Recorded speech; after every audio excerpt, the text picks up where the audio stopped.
Hello, hello, hello, everybody. I am your androgynous android late night DJ, Nathan Blades, and this is not the Neon Costa Twitch channel. This is, in fact, Euphoria Actual Play, Euphoria AP in the building, coming at you live from your mama's house. We are here for Black History Month, bringing you some of the freshest actual play around, some of the dopest storytelling, and some of the coolest storytellers in the building. We're going to go and introduce all of them in just a moment, but I do have a little bit of housekeeping to do first. Just to let you know that in addition to this being part of Euphoria APs, this is also in part organized and sponsored by the UK Tabletop Industry Network, of which I am a member. Thank you very much for selecting me to be part of this process. And as I say, this little three-part special is here to celebrate the UK Black History Month in October. Now, before we go and get into some of the bits and pieces, I got to go and do the safety tools and checks and stuff. This is, for a variety of reasons, going to be a pretty relaxed session today, but it is an urban fantasy with some horror elements. In particular, we're going to give some light content warnings for handling stress and panic, pollution horror, and forced labor. If any of those are things you are not in the mood for today, that's fine. Protect your heart, please. Take it easy. Take a break when you need to. Hopefully come back later. With all of that out of the way, let me go and introduce some of the delightful people that will be joining me this evening for the storytelling. We're going to go in a random order. I'm just going to pick people. So I'm going to pick on somebody. You go and tell me who you are, where you're from, and what's the thing you love about the city you live in. So Chalky, go for it. Oh, it had to be me first. Oh no. Wait. So it was. Who you are, what you do, what's the thing about the city you live in that you love? I'm Chucky. I do kind of everything. Like, I mean, we were just talking before we started. Like, I'm doing a lot of cosplay at the moment. I do a lot of variety streaming. I'm everywhere. Thing I love about the city I'm in, I love that in the middle of the city there are just cows walking around. And at one point there was actually a bull in a china shop, and I just think that is great. Perfect, amazing. Next up, Ruben, please introduce yourself.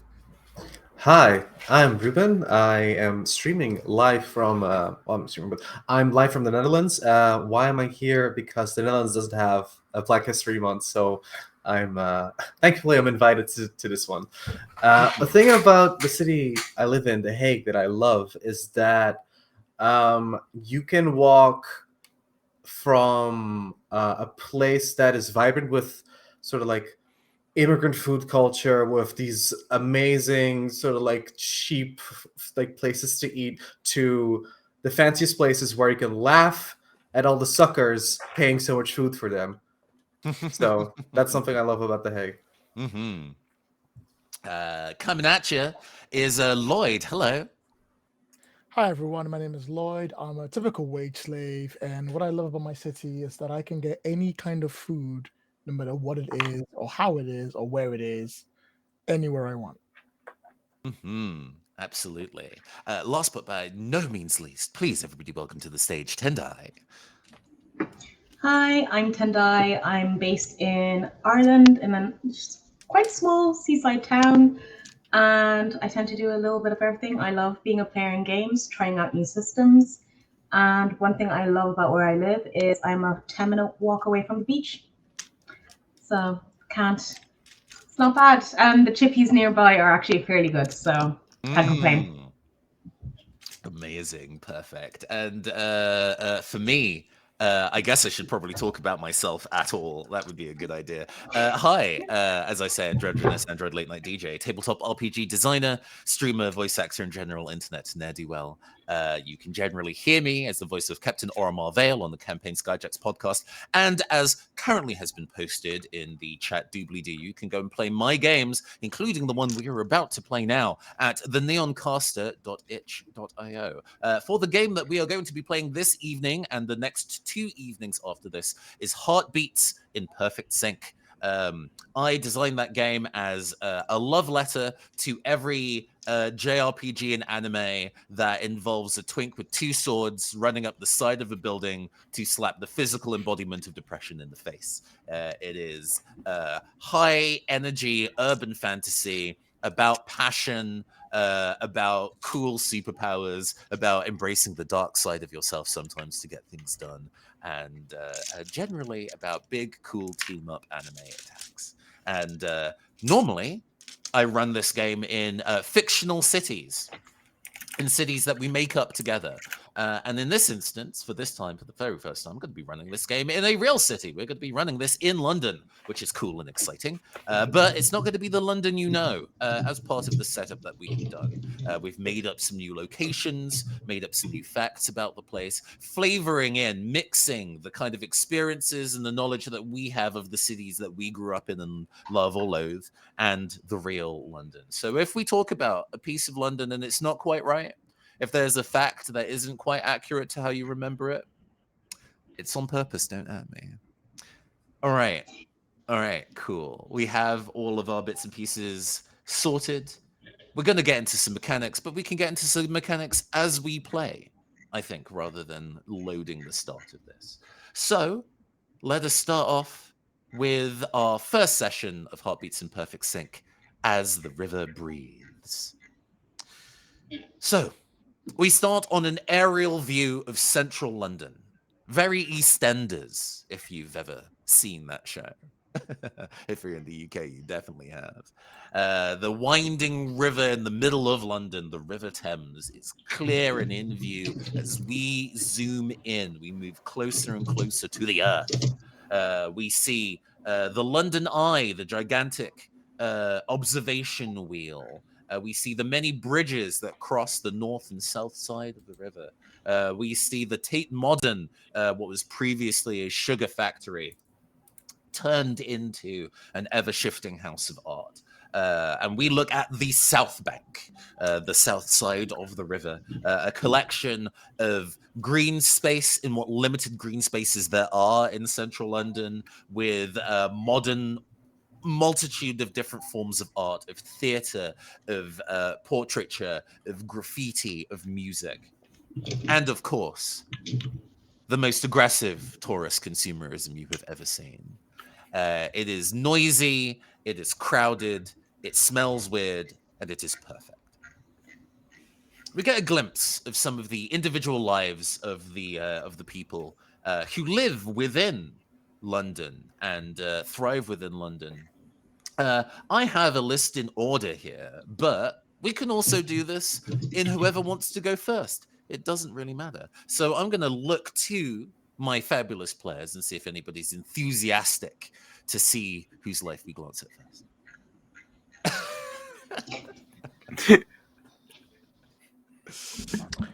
All right, then I guess I'll go first. Beautiful. We focus in on a taxi cab, old school style, black cab. So naturally, no shot of London, although how beautiful the overall shot is complete without it zooming into a traffic jam and a whole bunch of cars just standing still, which is what my car is doing on Westminster Bridge, heading towards the Tate Modern. With me, what's got the windows rolled down, my elbow leaned on the side, looking up at the sky and sighing, as behind me, you can hear my passenger rattling on and on about how much they love London. Oh my God. I mean, like, I know that people say that I'm a tearboot. Like, if you didn't already know, that's like the term that they use for people who would live outside of the UK who are really interested in UK circumstances. But I do love tea. I love Earl Grey. I love Lady Grey. I love oolong. Mm-hmm. Yep. You're not even listening. I'm having a good time. You know, and we as the camera kind of continues to focus on this very excited individual in the backseat, we see that she's got like a Union Jack style top. It's like it's both Spice Girls and Doctor Who energy simultaneously. Like the Brit love is intense, but with very minimal understanding of actually the way things work. Yeah. Where did you say you want to be dropped off again? Oh, so like I absolutely need to see I really wanted to see the Tate Modern, but I also really want to see the Globe Theatre. Oh, and I really need to see the aquarium. And the arcade, Namco Arcade. Namco Arcade is still open, right? I know that the Trocadero closed forever ago, long may its soul rest. I mean, I was never there, but long may its soul rest. Like, it was apparently iconic. You know what? If you could just pick one, if you could just anyone would be fine. The energy of this lady, as pure-hearted as her enthusiasm for being here is starting to claw away at your essence. And hey, when it comes to handling your emotions, that's when we like to make dice rolls in this game. So, Heartbeats in Perfect Sync is a game with a dice pool. The amount of dice you're rolling increases and decreases as the character's emotions change throughout the narrative. It's signified as your heart rate, which for everybody at the start of a session begins at 5. So, we haven't actually explored the name of the character yet and what you look like, but we can do that as part of the role. Actually, I think we're going to do the role, and then as you describe what happens on the other side, we can get a rundown of who you are and what you look like. But I would love your character, the mysterious person that they are, to go and roll your heart rate, please. And I would like you to try and get one hit. I would like to see at least one dice with a 5 or a 6 on it. I got exactly one hit. I Beautiful. rolled 5 dice as my heart rate and got a 5. Everything else below. Cool. So you succeed. Please tell me how you managed to weather the storm of this excitable tourist. So they start getting really excited about things, and it cuts to me. I'm sitting down. I'm wearing one of those I'm wearing a shirt with one of those like vest waistcoats, like the half shoulder, the shouldered up wool one. I have a cap on because I was told that if you're not driving a taxi, you don't have a cap on, you're not a real taxi driver. So I took it to heart to make sure it's down there. I'm leaned up on the side, and this lady's behind me, and they keep talking on. And I'm reaching a point where I'm starting to break. But then they start mentioning, they go, well, I also want to see London Bridge. At which point I go, wait, hold on. Do you mean London Bridge or Tower Bridge? At which point they start getting confused of which one is what. And I go, well, London Bridge is the big one that everyone popular about. The Tower Bridge is the big one, the big statue you want to drive through. London Bridge is a boring bridge. Did you know that someone tried to buy it? Literally buy one of the bridges? And I start ranting on at her about how much I love that. And then we start relating and start connecting over how much we love London Bridge. Or Tower Bridge in this case. And as that kind of like your Yama energy starts to meet hers, there's a freeze frame mid like mouth movement, and over the top of it, it goes Colm, always cool cab driver. As then it unfreezes again, and you continue. Perfect. So when you succeed at a roll in Heartbeats, you get the choice of deciding whether you're going to increase your heart rate, decrease your heart rate, or keep it the same. So would you like to change your heart rate, Colm? I would like to increase my heart rate due to me being excited about what I'm talking about. Absolutely. So your heart rate increases to 6. We do not have a visual display of everybody's heart rates on screen. That's perfectly fine. You don't need to worry about that bookkeeping as an audience. But I encourage our players to keep track on my behalf, if that would be okay. Thank you very much.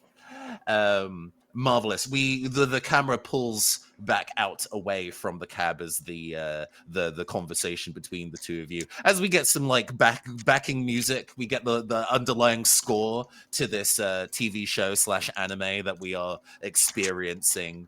As the camera then moves to a different part of the South Bank area. Where are we moving to next?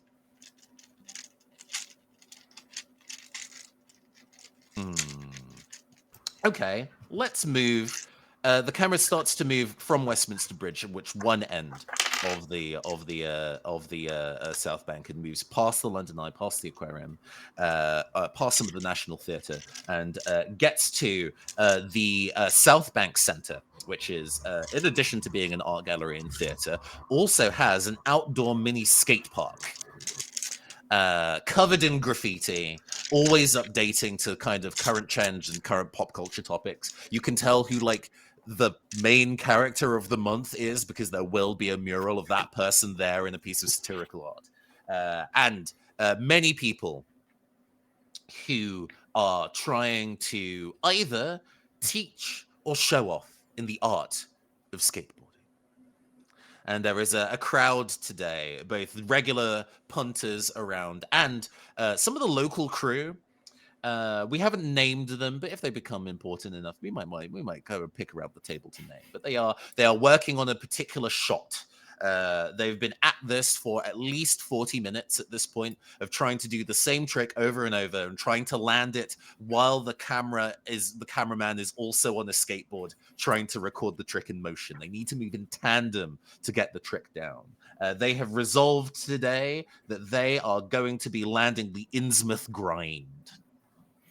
Now, I have not detailed what the Innsmouth grind is as a particular skateboarding trick, because I'm going to look to all of you, and all of you are going to give me a detail either about the nature of the trick or the nature of the person performing it. So, Ruben, what is the Innsmouth grind, or who is the person performing this trick for the crowd of people?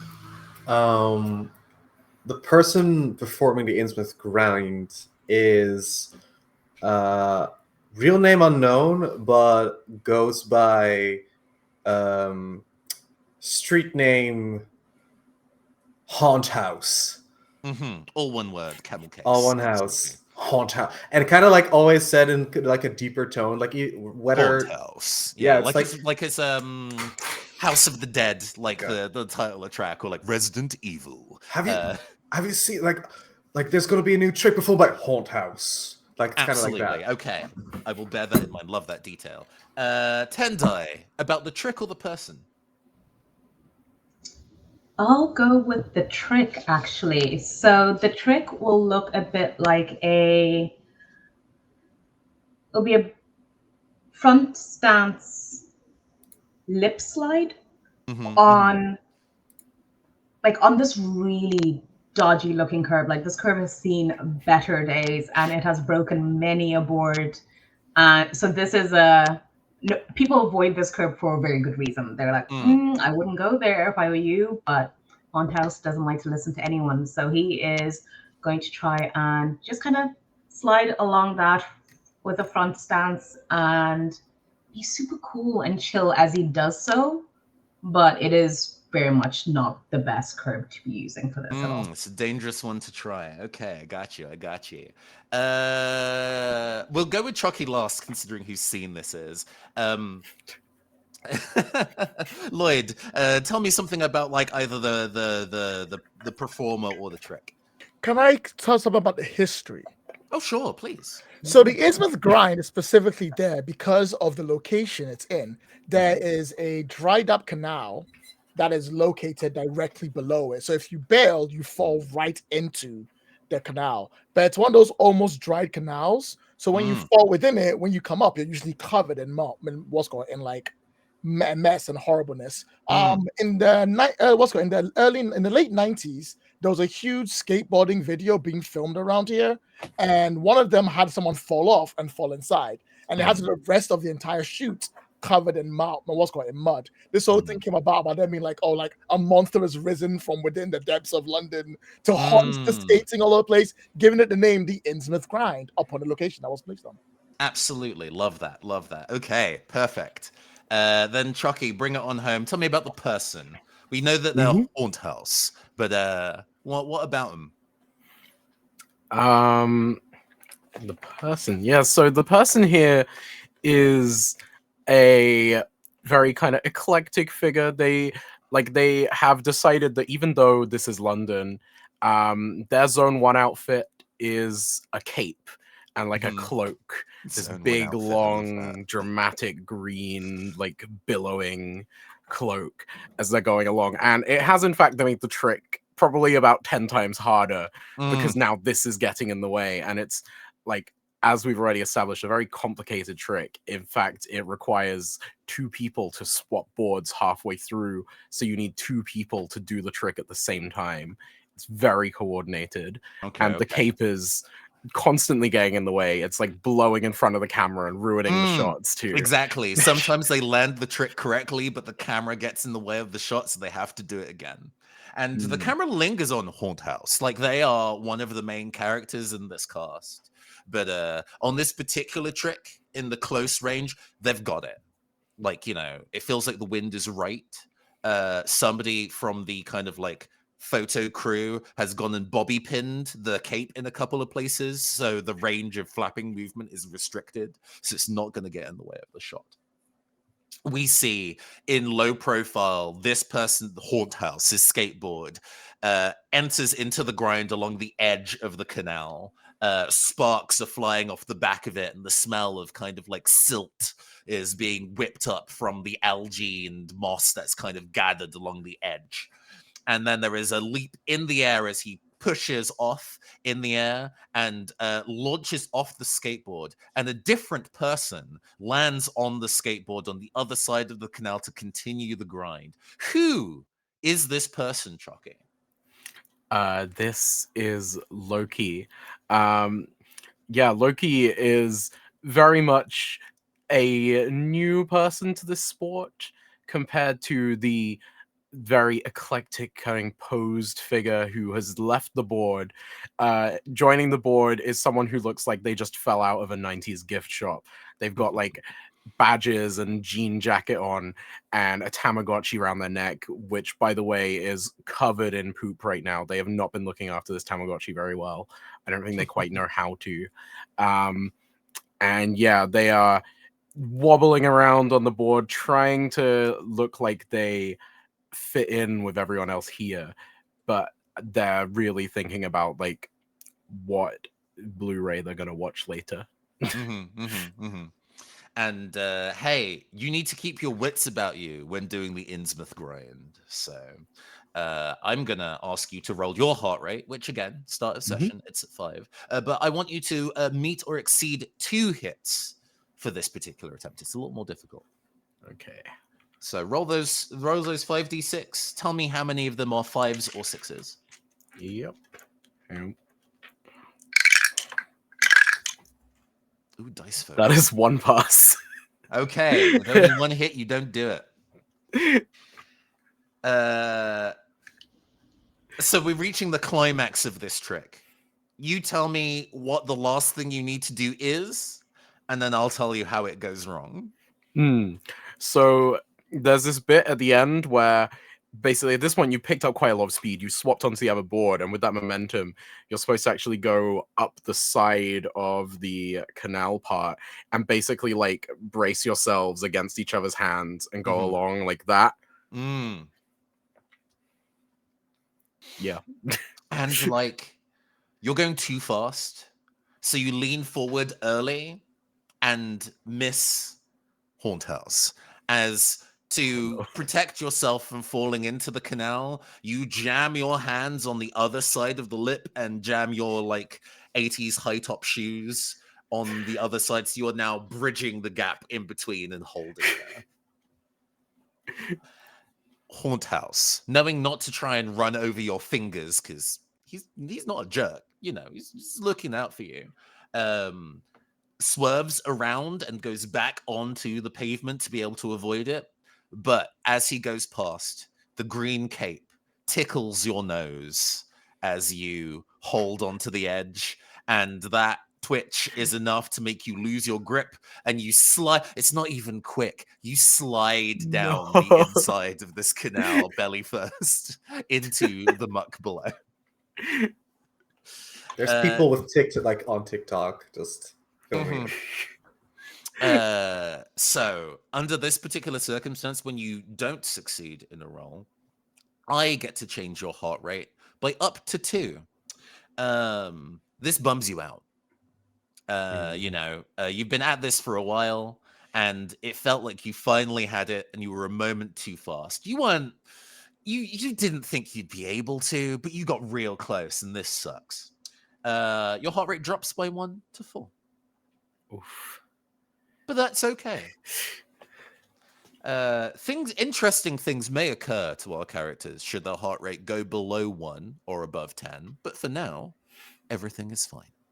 The camera pulls away from, I mean, at least the back of you is clean as the camera pulls back up into the sky and moves elsewhere.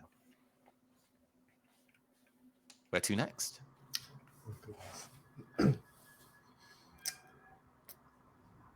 I'll go. Okay, fabulous. Sorry, checking notes. The camera keeps moving along the south bank, going further to the Oxo Tower. Not necessarily because it looks like the branded stock cube, but it has a wide variety of independent artisanal art stores in it. Craft jewelry, ceramic pieces. It's sometimes clothing, but not often. Photography. And it has an upper area with a big kind of old school, almost like council house style walkway and balcony that has a view of the Thames. And we see a young guy, a teenager, looking over the balcony to the river on the other side. Give me a description of this young individual, Ruben.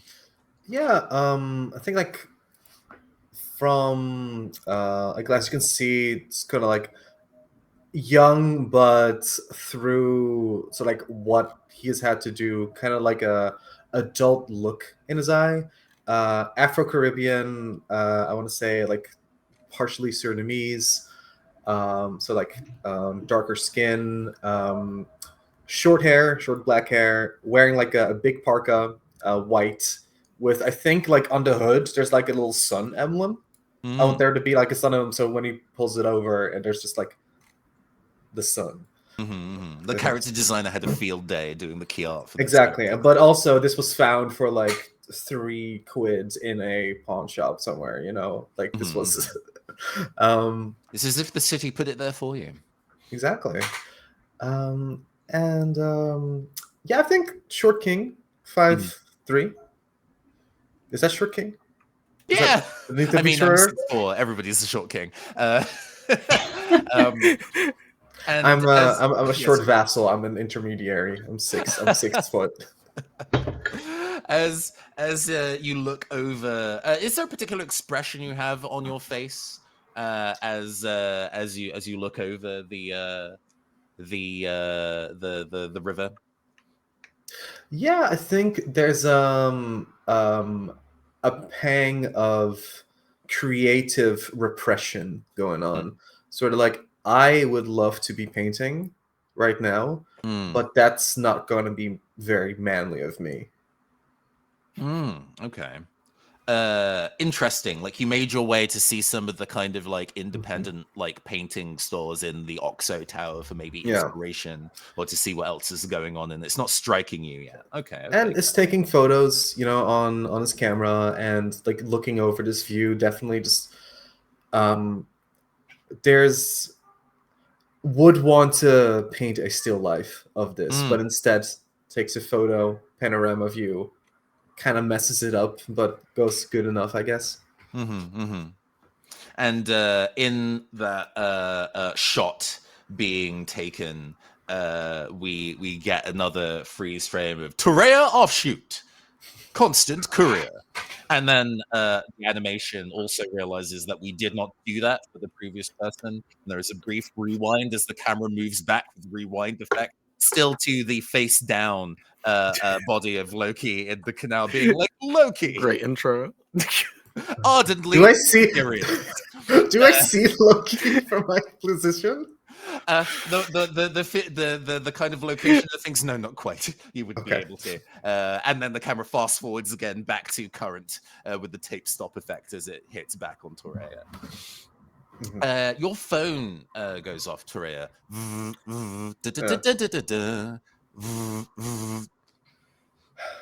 Yeah, kind of like lets it ring 3 times. Is it a text or call? It's a text. It's a Okay. that alert usually goes off when you are receiving an important message. Yeah, no, I think just instinctively, just like switches to it. Yeah, what's on it? It has a message, Mr. Offshoot. Well, there is a courier parcel for your delivery. Fucking hell. Okay. I had a quarter booked. I had 15 minutes booked just to be here. Okay. The difficulty of this delivery is easy. You have 6 hours. Okay. Can I text? Is it like can I text this agency what it is? It's not. It's a one-way thing. You've The one-way texted it thing? before Okay. with like questions and Yeah. things like that, and that it doesn't work that way. It never answers. You scroll up and there's like hello. It's like what is this? Mhm. Like where am I? It's like help. Call mom. You've been at this a while. I think Yeah. in the very early messages, there's a lot of confusion as to why, but at this point, you're used to. Yeah. But hey, this is an Sure. easy one. You have almost all day to deliver it. Okay. Yeah. I think. However, Ture is gonna. That doesn't mean anything. I think once he gets like an order, he just goes to take it. He needs the money. You head through the back streets away from the Thames, through winding roads to the place that is called the Waterloo Emergency Post Office. You know, in the same way that there is an emergency shelter when there are typhoons in countries that are likely to get typhoons, Yeah. an emergency post office. But you seem to deliver stuff to and from there all the time, so I guess it's always an emergency. Yeah. Yeah, go ahead. No, I was gonna say like I just knock on a door, like special knock or something. Yeah, the camera kind of follows behind you as you go down these widening pathways, tighter and tighter, and you get to the Waterloo Emergency Post Office. Knock on the door in a pattern, and the door opens, and it looks like an ordinary post office inside. There is a single behind the glass, a single clerk. Actually, no glass. Desk, no glass. With a clerk, very neatly put together white man in their like late 30s. They look a little old school. They look how the grandpappy might have looked back when they were this age. A little bit of corduroy, Yeah. a little bit of pomade in the hair. Well put together. Golf cap to like a little bit to the side. Oh, but that would ruin the hair. It's very neat. Yeah. And you can't wear a hat indoors. How ungentlemanly.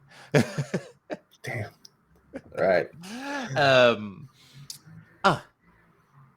Therese. Actually, no, by surname only. Gentlemanly. Yes. Mr. Offshoot, thank you for arriving so swiftly for your delivery. I think. Do I know this person's name? They are the postmaster. This is like I think Ture calls him Mr. P.O. Mr. P.O., I'm here. What do you need? As mentioned on your device, you have been given an easy delivery with a time limit of 6 hours. Correct. And I'm here now, so I can do it in less. You know me. I'm fast. So you have.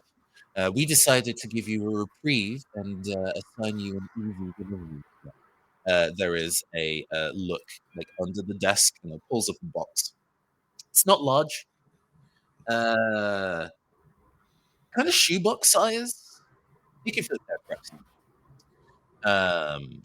Wrapped quite nicely in a kind of mint green, embossed, like a brocade kind of embossing in the paper. It looks nice. That's nice. Who did that? We are not at liberty to disclose the people who send packages to the emergency post office. Yeah, I know, but I figured I'd ask anyway. Okay. Where do I go? What do I take this? The man gestures for you to come closer, Hmm. I do so. and you're used to this. At quite intimate speaking range, he leans on the desk, stares at you directly in the eyes, and says, "When you encounter the individual who is on the cusp of drowning, when intensity through the screams of many is too much to bear and the roar of the ocean is calling out, you now know to deliver the package. You may open it if you're willing to see the consequences inside, but not a moment before." In his mind, Toria thinks I should have paid more attention during sort of like English class, because this poem shit. It's like I can't deal with this. Already having forgotten the poem, but knowing kind of like it's about a person who's about to drown. So it's like, all right, got it. There is a as the address is delivered to your phone. Right. That is the address, by the by. Yeah. Can I also know a poem? Can I say, "Happy birthday to you. You live in a zoo. You look like a monkey, and you smell like one too." And I sort of like slowly retreat. Yeah. You regularly try and push the boundaries with the postmaster, and he seems annoyingly unflappable. You go to pick up the parcel. Yeah. It's heavy, Oh, okay. and it's hard to tell whether it is heavy because it weighs a lot, physically or maybe emotionally. But there is a resistance behind you trying to lift this package. I think actually from like one of the pockets in the parka, I get gloves that I think Torea got from sort of like via like uncle knew an auntie who knew another auntie who like had connections to the store and got gloves to like help lift emotionally burdened objects or something. So like kind of like the superstition, and whether it works or not, puts on these I want to say like velvety kind of like feminine gloves. So tries to hide it under like the collar, the fur colored sort of like wrist of the parka, but yeah, still puts on his work gloves. Sure. Go and roll your heart rate for me. You're trying to match or beat one hit. I think I'm at 5 because I'm starting, right? Yeah. Oh yeah. Let me get You can do it. I believe in you. Listen to this. Oh. Oh We're my gonna God. get a light of, considering the dice pools that you can get in this game, you're gonna get a lot of dice Foley chat. I hope you're into this kind of ASMR. Let's see here. Another area. Never mind, didn't work. So that's You do not have a dice tray, do you? That just that's a escaped one. a die. No. Exactly one hit. Okay. You lift the package. Like it feels like it's resisting you the entire time, and then you put a bit more of an effort into it, and then when it's in your hands, it no longer feels heavy for now. How would you like to change your heart rate? Would you like to shift it up, down, or keep it the same? Up by 1. Sure. Self-conscious masculine crisis. That came out like I was eating a frog. Masculine crisis. We'll settle into it as we go. Don't worry about it. It's all good. As you step out into the streets again with your delivery package, not quite knowing where that address is, but you'll find it. The camera pulls away once more. It actually moves back from around Waterloo Station, where the emergency post office is, back towards the riverbank and to the London Aquarium, the expensive place that it is. Used to be open to the general public for very little, and then owned by a private company who do amusement parks and similar, and now it is incredibly, incredibly expensive. Much to the chagrin of the people doing a photo shoot there. they all had to individually buy tickets to be able to, despite they having to book one of the spaces in the aquarium for it. Part of the requirement was that they all still had to buy day passes to be able to do the gig, whether they were on camera or not. And it is looking kind of like a shit show. It is busy. There is a frantic energy. In a similar manner to finding out about the Innsmouth grind, let's go and find out about this photo shoot.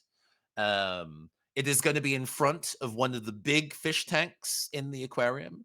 But what's being photographed? Who's being photographed? What's in the tank? Lloyd, tell me about this photo shoot.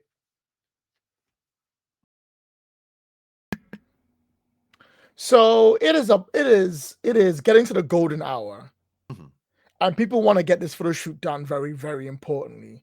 And what they want is they want a image of people looking down at the Thames from one of the bridges.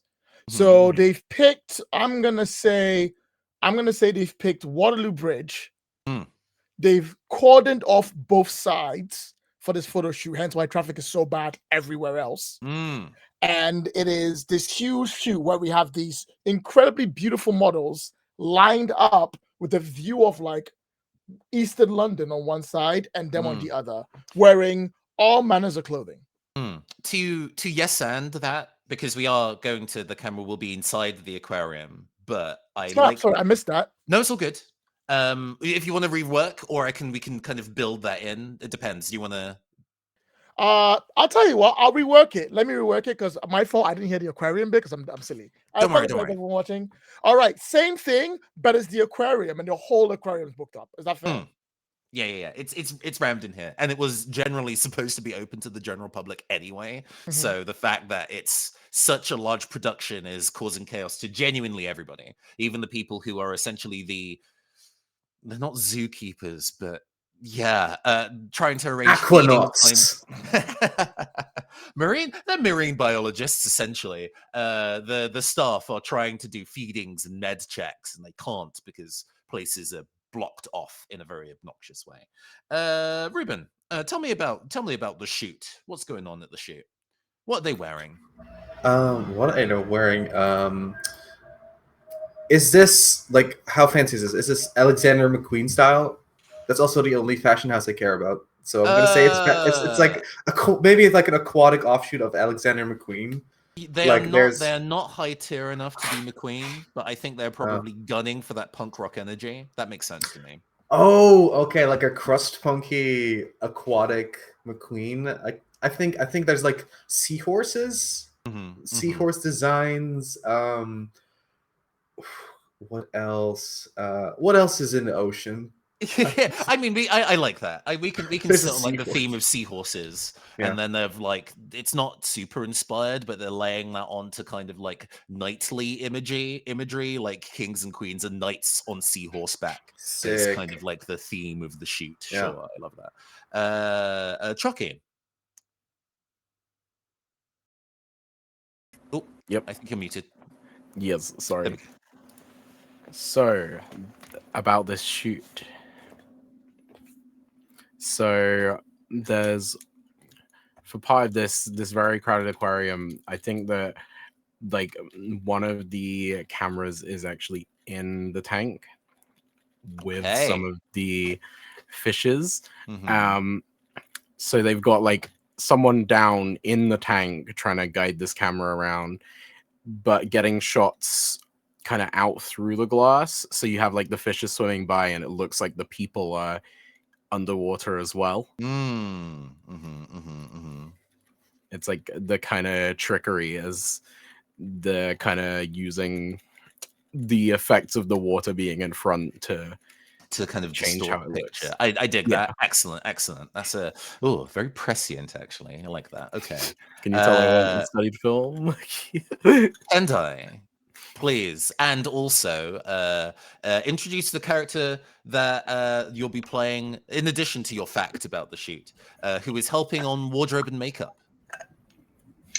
Okay, so you just see somebody standing with the most unimpressed look on their face as they take in this frantic, essentially shit show of what is going on. They can see the vision, but it's not being executed well by those who are in charge. Mm-hmm. And this person's wearing a high-necked dress that's got really long slits down the thighs, but it's in this gorgeous kind of iridescent teal color. And it's high neck, no sleeves, and it goes all the way down. And then underneath, they're wearing almost like seafoam green leather trousers that are topped off with some calf height boots. And they have very, very long, skinny locks, but the sides are all pinned down. So it's just this really long kind of faux hawk sort of look that starts black and ends in like platinum blonde, practically white. And they've got bleached out brows, and they're wearing just perfectly round glasses with no rim. And you can practically see a vein at their temple. It's like pulsing with their heartbeat at just how aggravated they're getting with this, because the makeup looks don't suit the look. It is supposed to be this kind of regal underwater sort of fantasy that is just not turning out well because the models are not getting directed. The aquarium itself is nice, but they're also quite anxious at the fact that they can hear kids crying that they can't get in. And they're just like, I don't know what to do here. They can't do anything. They've done most of their bit, but they've also started to notice that some of the makeup isn't done. And this whole they've run out of this whole plum. debacle. They've run out of plum for the kind of like contouring, and somebody has decided to go for wine red instead, as like it's close enough, and it looks wretched. It looks wretched. You pushed hard. You pushed really hard for specifically plum on the contouring. Like you overstepped. You're a tailor, but you know the vision of what matches with some of the work that you've been assigned. You're not leading this gig, but you've been hired to kind of one of the contacts. I think somebody who's maybe director of photography was kind of like, I know somebody. I know somebody who I can get on this, and will make sure that everything will be in and out in terms of what they're wearing perfectly, that it will reflect the light for the venue. And they called your number. And in your the vein pulsing on your head, slightly exaggerated for the visual effect for the camera, there is a freeze frame as we introduce you by name. I'm making sure that I have everybody's surnames in eyeline. Rimbi Karanga, perpetually cheery fashion designer, as you do not look cheery in that moment at all. And yeah, it's not giving. You're giving seafoam today. You're giving the end of the Little Mermaid, but it's not working out. It's not working out for the shoot. And eventually, one of the runner comes up to you and says, sorry to bother. Yes. So, the plum is critical, right? It is vital. Can you see that? It doesn't work. It's so off. Yeah, I can see it. It's just the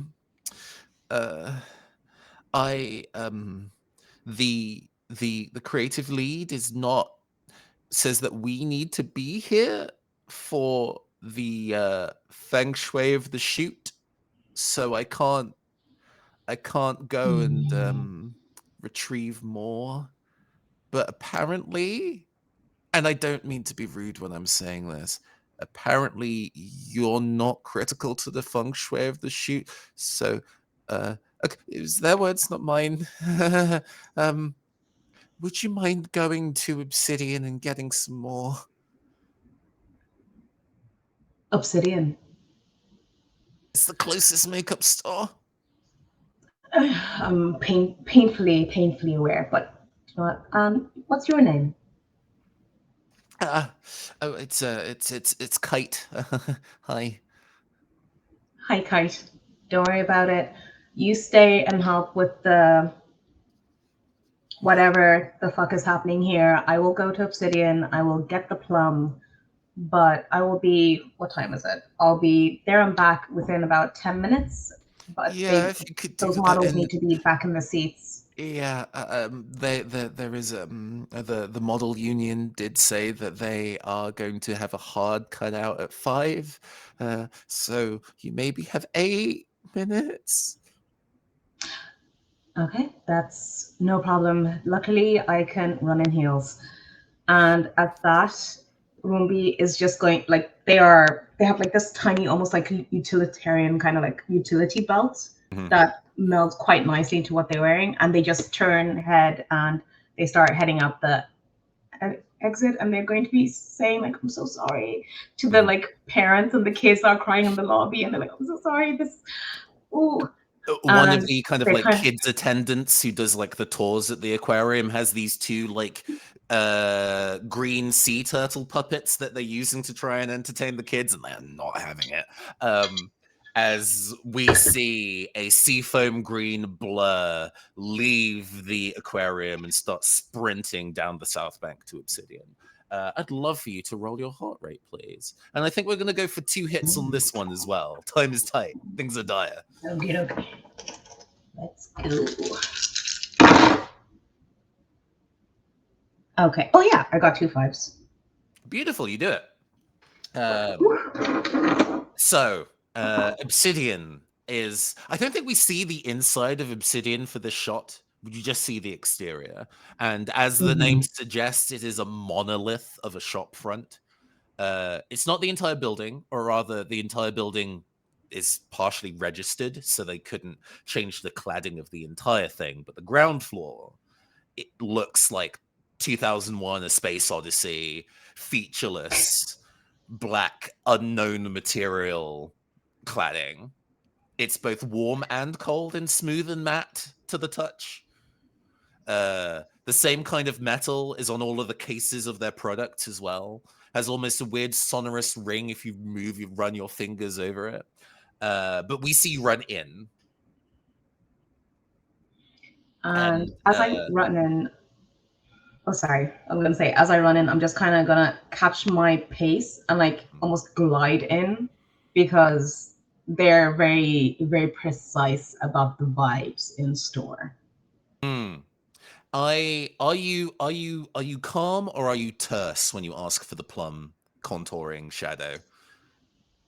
I'm a mixture of both. So I'm giving respect, but also I know what I'm talking about. I don't need you to sell me anything. Hmm. I was in your shoes before, so this is all I need, and I need to get out. Yeah, we hear the plum shadow, please, in a very actually, yeah, give me the plum shadow, please, in the character voice. I would love that. The plum shadow, if I can have 4 quads, that would be ideal. Yes, ma'am. Another beat. We see you step out of Obsidian, composed, take enough steps away from the shop front where you're no longer in eye line of the staff working there, back into a sprint. Like hair is in the wind. I am booking it, like dodging people left, right, and center. And there is almost like at Olympics, like relay passing baton level of speed as you deliver the quads to the makeup artists, brushes in the makeup, brushes on the model, the last final sets of shots. As not only does a bunch of different like personal alarms and personal assistants go, I'm afraid we're done for today. You got the shot. That was great. In the end, Roombi is going to go and find Kite and say, I hope you can actually relax after this. I know chances are you'll be doing more work about whatever feng shui is in the studio with the editing, but good job. I think we all did our best today, especially you. It was good working with you. A pleasure. I'm always happy to help. Hmm. and you're about to go and check your phone anyway. You know, I don't know whether you're the kind of person to look at your phone when you're on a gig or not. Well, the gig is over, so the shoot is over. My job for the most part is done. I'm waiting for all the models to actually get off like wherever they are, so I can actually just start keeping a close eye on all of the outfits, because any rip is on my head. Yeah, you're about to start the de-rig process, and you hear your phone go off as we get like a quad picture-in-picture as both everybody's, Colm's, Tereya's, and Loki's also with the same ringtone and same melody vibrate at the same time. Loki now having like sitting on a bench next to the skate park, having wiped off most of the muck. The screen cleared on front of the Tamagotchi. You're definitely going to have to launder these clothes, but hey, so it goes. Torea back out in the streets.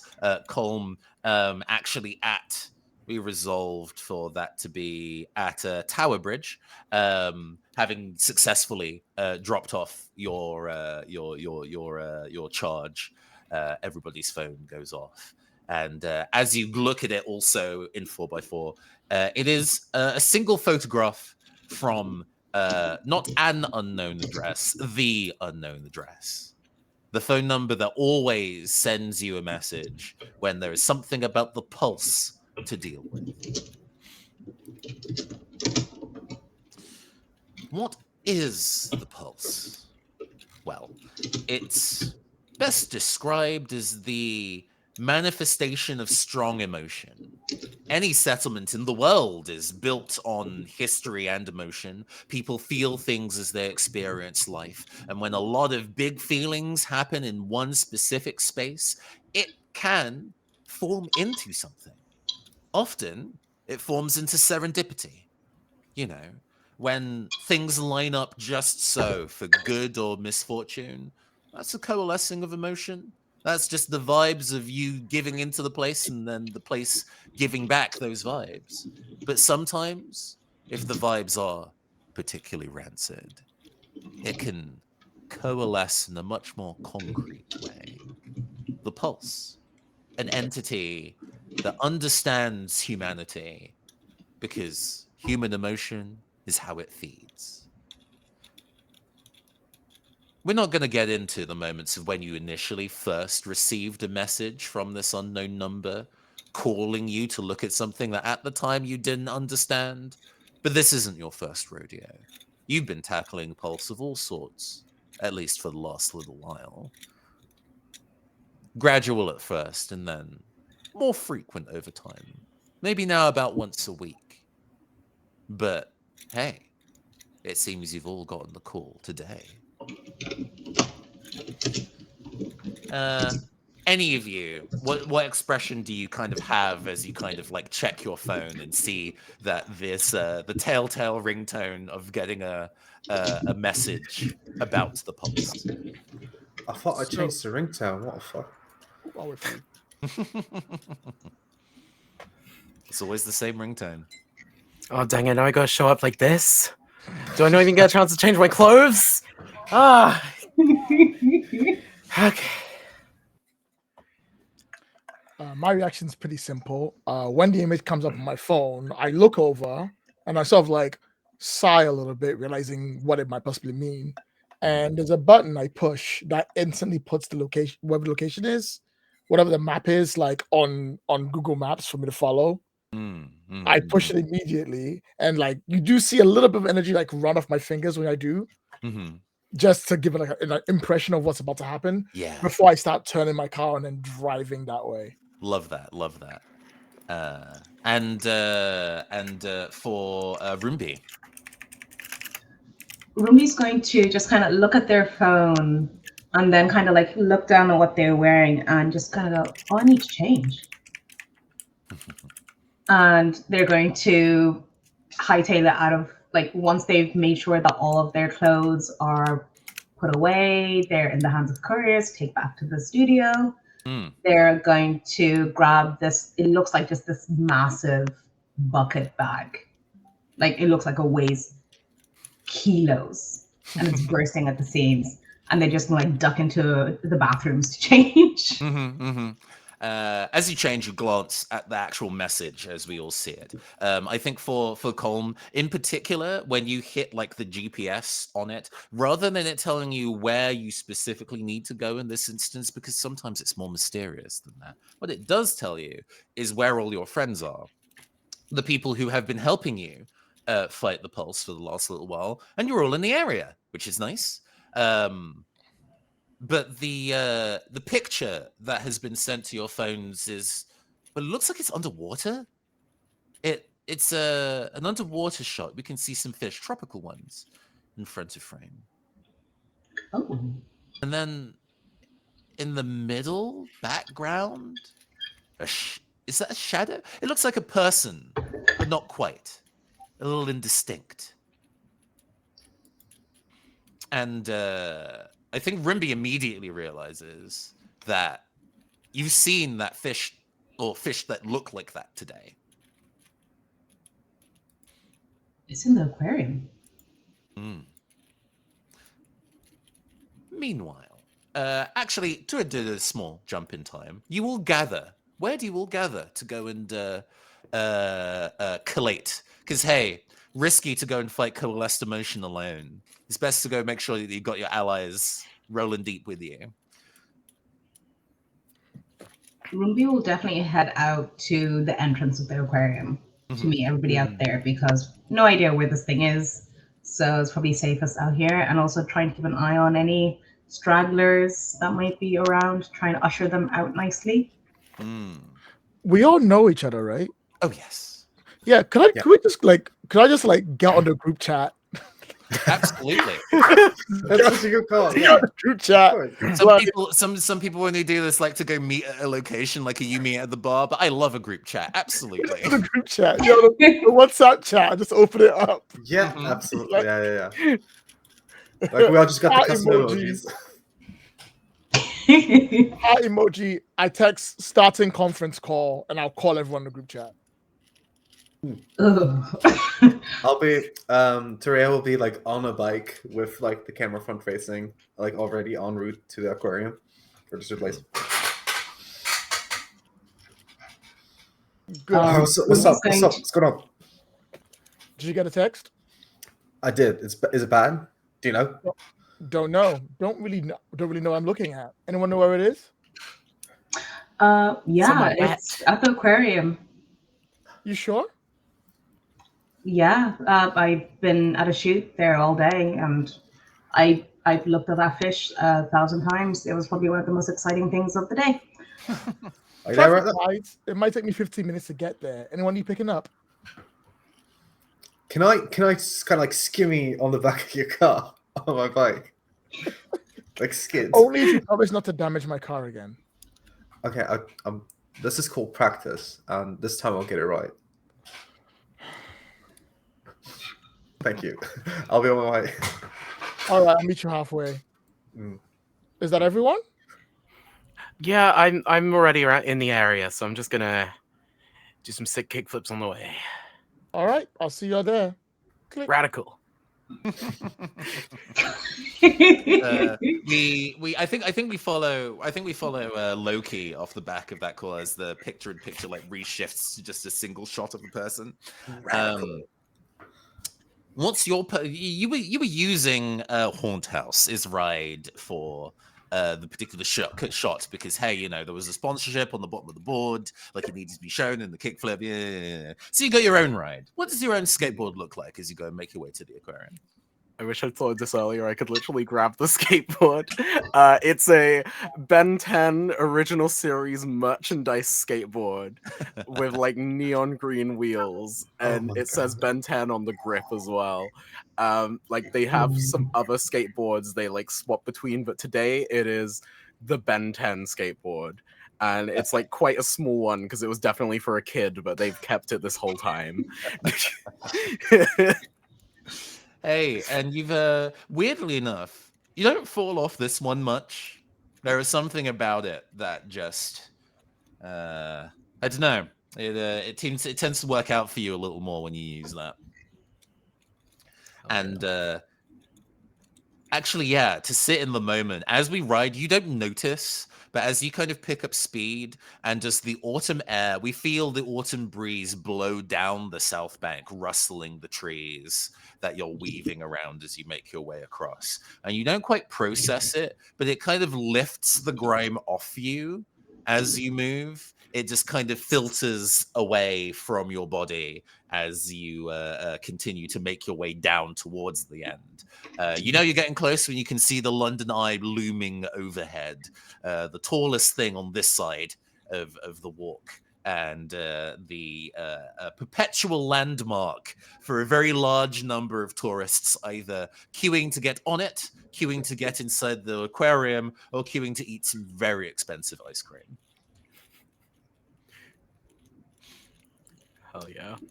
I'll just like weave through the people, trying to do some cool tricks on the way, just kind of taking in the scenery, like enjoying being in this area, enjoying it being kind of timeless.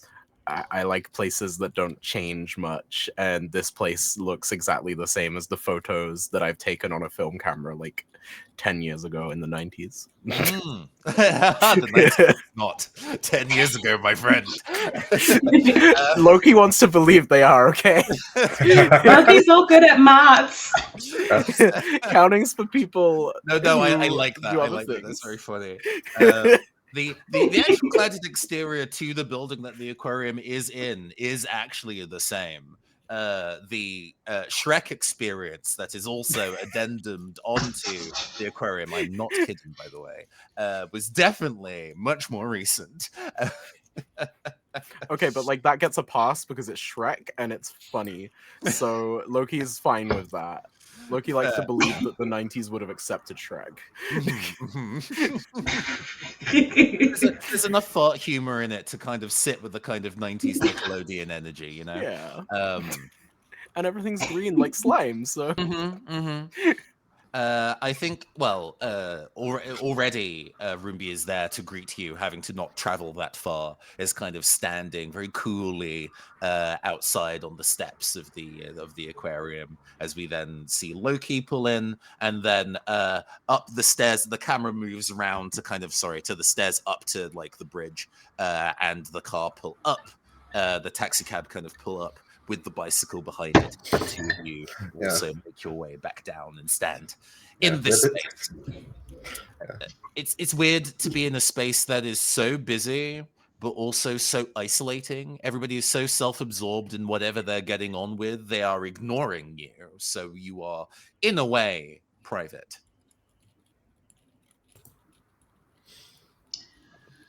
Okay. It looks like this thing might be around tank number 4. So, Are we gonna ready have to do problems this? in? Oh, no. I spoke to one of the security guards. He was really chill. This was probably one of the easiest days for him. He didn't have to try and find one of the janitors to clean up vomit after a kid indulged too much in ice cream and got too excited seeing dolphins. So he's really happy to let us in.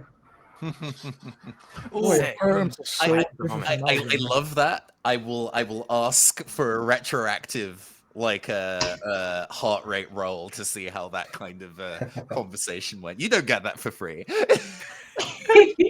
I got I was almost try. That was so slick. I was like, did that actually happen? Did I miss I that? was like, this is juicy, but you still I got like to roll. the idea you're just gonna, if you Please get this roll bad, your you're just heart rate for me. telling us that you definitely did manage to, even though you didn't. Oh, and I didn't ask. It's so cool. Just to double check, I don't think I asked, and I should have done. Did you want to change your heart rate from 5 after succeeding a roll? Ooh, yeah, actually, I'll change it to 6. Sure. Makes sense, considering you're about to go roll again. This isn't too hard. It's just one hit. Let's go. Need to grab another dice.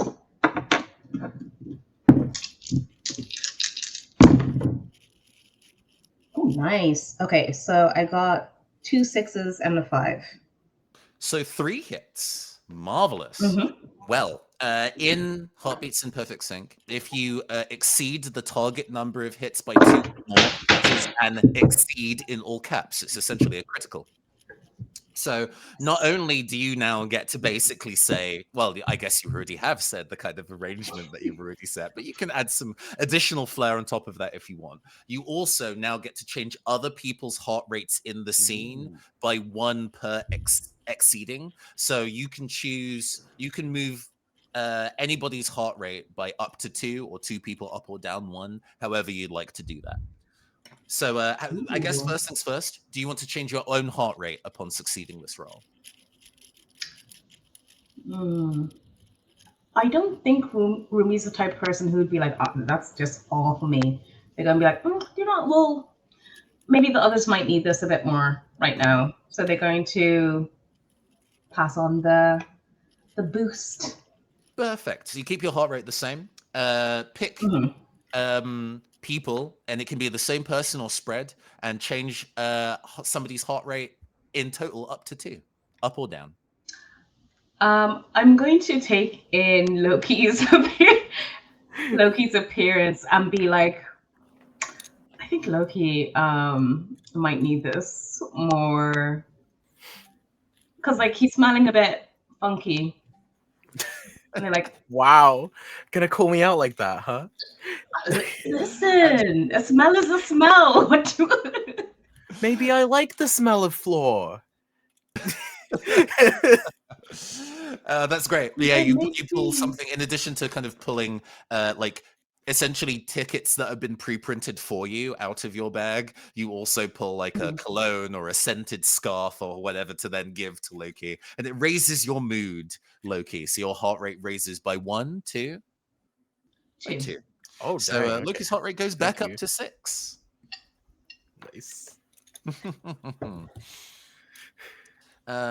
I would love another role from somebody here. Now, we've already got Rimby, so somebody else from the room. Would anybody like to analyze or investigate this particular this photograph for the information therein? You might I get would something, definitely love but to. it is tricky. I will want 3 hits to analyze this, smartphone photograph. Is there helping mechanics we can use? Oh, indeed. So there are 2 ways if you want to be able to kind of boost the odds of your roll. Every character, instead of having a character sheet per se, you have a handful of aspects to your character, like City of Mist or Fate. And you can invoke one of them to add 2 dice to a roll. You can invoke multiple for multiple sets of that, but you can only invoke one aspect per. An aspect can only be invoked once per session. So, for example, to look at Rimby's character sheet, Rimby is a fashion designer, that's an aspect, who summons a measuring tape whip, which is an aspect, and fights Pulse with 3 aspects: disorientating spins, knuckle dusters, and radical self-acceptance. So if there was a role where, for example, radical self-acceptance would make sense in the role, you can invoke that aspect and gain an additional 2 dice on the roll. You don't lose the radical self-acceptance after that. It's not stripped from you, but you don't get to invoke it for a mechanical benefit again. So that's one way. Another way you can get some aid in a circumstance is via a perfect sync attack, essentially. If 2 people in an action sequence usually have the exact same heart rate and they've not acted in the scene yet, you can essentially act together and pool together your heart rates to do something really big. It's very funny to me, the idea that you would get multiple people to bond your hearts together to look at a photo real good. But if you want to do that, you I think that's how JoJo Part 3 starts, actually. You specifically have one of the special abilities that is inspired by that guy from JoJo Part 3. But my parcels, that's my treasure. I do want to make an investigation. I think like Torea pulls up with Colm, and I think this is a known thing that when there's an investigation going, Torea assumes the personality of like an action movie character. Mhm. of like the engineer, which is like a Jason Statham guy with a big wrench, and just basically walking down the stairs and kind of like changing posture and trying to be like a little too poser-ish. Mm. And just going like, well, what do you want? What we got here? And kind of like not making it sound good with a 17-year-old's voice, you know. But then the it's just persona must be adopted. exactly effort, A for effort. But then I want to just kind of like, yeah, can I summon my giant wrench? I mean, you can summon your giant wrench. I think even though you're being actually, I was like, even though you're being ignored, it would draw attention. People have silly inflatable objects like for photo shoots on this kind of part of the South Bank all the Definitely. time. People will not be surprised by like a wrench that's of a No. comic size. I think people Yeah. assume that is a cosplay thing. TikTokers provide so much cover for magical realists. It's great. Absolutely. go like- Are you summoning that to an end? What do you intend to do with that thing? Well, we can go into the aquarium legally, right? That's already been taken care Yeah, of. that's sorted for you. You got your ticket. Okay, cool. I want to make my way into sort of like the tanks area.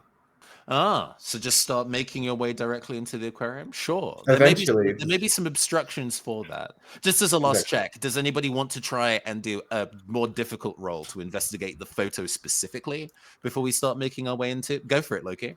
Yeah. Am I able to invoke my aspect as a video store clerk to the fact that this is a photo and like Absolutely. kinda- Absolutely. You can also invoke your mundane job as a Yeah. bonus role. I'm used to looking at really grainy footage that's Mm. really bad, and so I think like maybe I can use that to kind of see a bit more of what's going on. Sounds great. Roll your heart rate, add additional 2 dice to the roll, and however you're maintaining your character sheet, mark off video store clerk. So you can't use it to modify a roll again. That's a lot of dice. Okay, that is 3 hits. We were looking for 3. You do it. Hell yeah. Let's go. Okay. So, ask me a question and I'll respond truthfully, and then I'll also give you some shenanigans. Okay. What seems to be of like imminent danger in this image? You look at the shadowy, almost humanoid figure in the photo that's blurry, and there's like a white mark near where it is, and you're wondering what that is. And you might need to go there and see for yourself, but that might be a crack in the glass. Ooh. Okay. And as you are like looking at this picture, and I think the camera from your POV like dives into the picture a little bit, and we feel in the moment the energy or emotion that is in this particular frame. And it is the feeling of being trapped and seeing freedom on the other side, but the inability to reach that freedom. It is within your line of sight, but impossible to reach. And the stasis and frustration that surrounds that idea is radiating off this photograph. Oof. Okay. So I'm gonna kind of turn to the rest of the group and just be like, so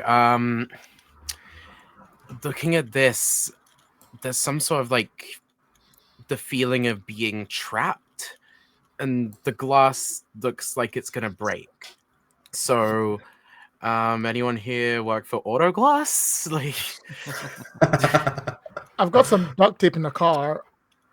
we might need that. All right, I'll grab it. Absolutely. We grab the duct tape. and on Treya adopting the Jason Statham vibes, starts marching forward into the aquarium. You don't even look at the toll booth guy as you all flash your received tickets. I'm so cool. Yeah, I see. Do I change my heart rate as well? Oh, yes. How would you like to change your heart rate? I would like to increase it. Increase your heart rate to 7. Boom. We all live in a prison of our own, don't we? What happened to your voice? I guess we are I trapped in don't our know. own I don't know. I think it's the pulse. I think it's. I don't know what's happening. It's a prison of your own It's certainly making, something, mate.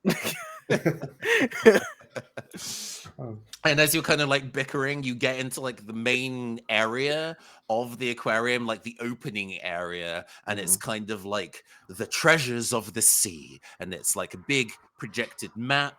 There's this vaporwavy, deep D&B music kind of going on to set the tone. I'm thinking of that one like undersea stage from Super Monkey Ball 2, you know, the vibes. Oh, hell yeah. And there are so many children here. So many. And there is only one member of staff holding all of them back from trying to go and storm this building like a castle siege. And they are carrying 2 green turtle puppets. And I think on that, looking at the time, would be an excellent time to go and take a 5-minute break. Before we go back to 2 children. Yeah. What do we have in our future? Handling rowdy children. So yes, everybody get up, take a stretch, rehydrate, and we will return in a couple of minutes for more Heartbeats in Perfect Sync as the rhythm breathes. Yeah.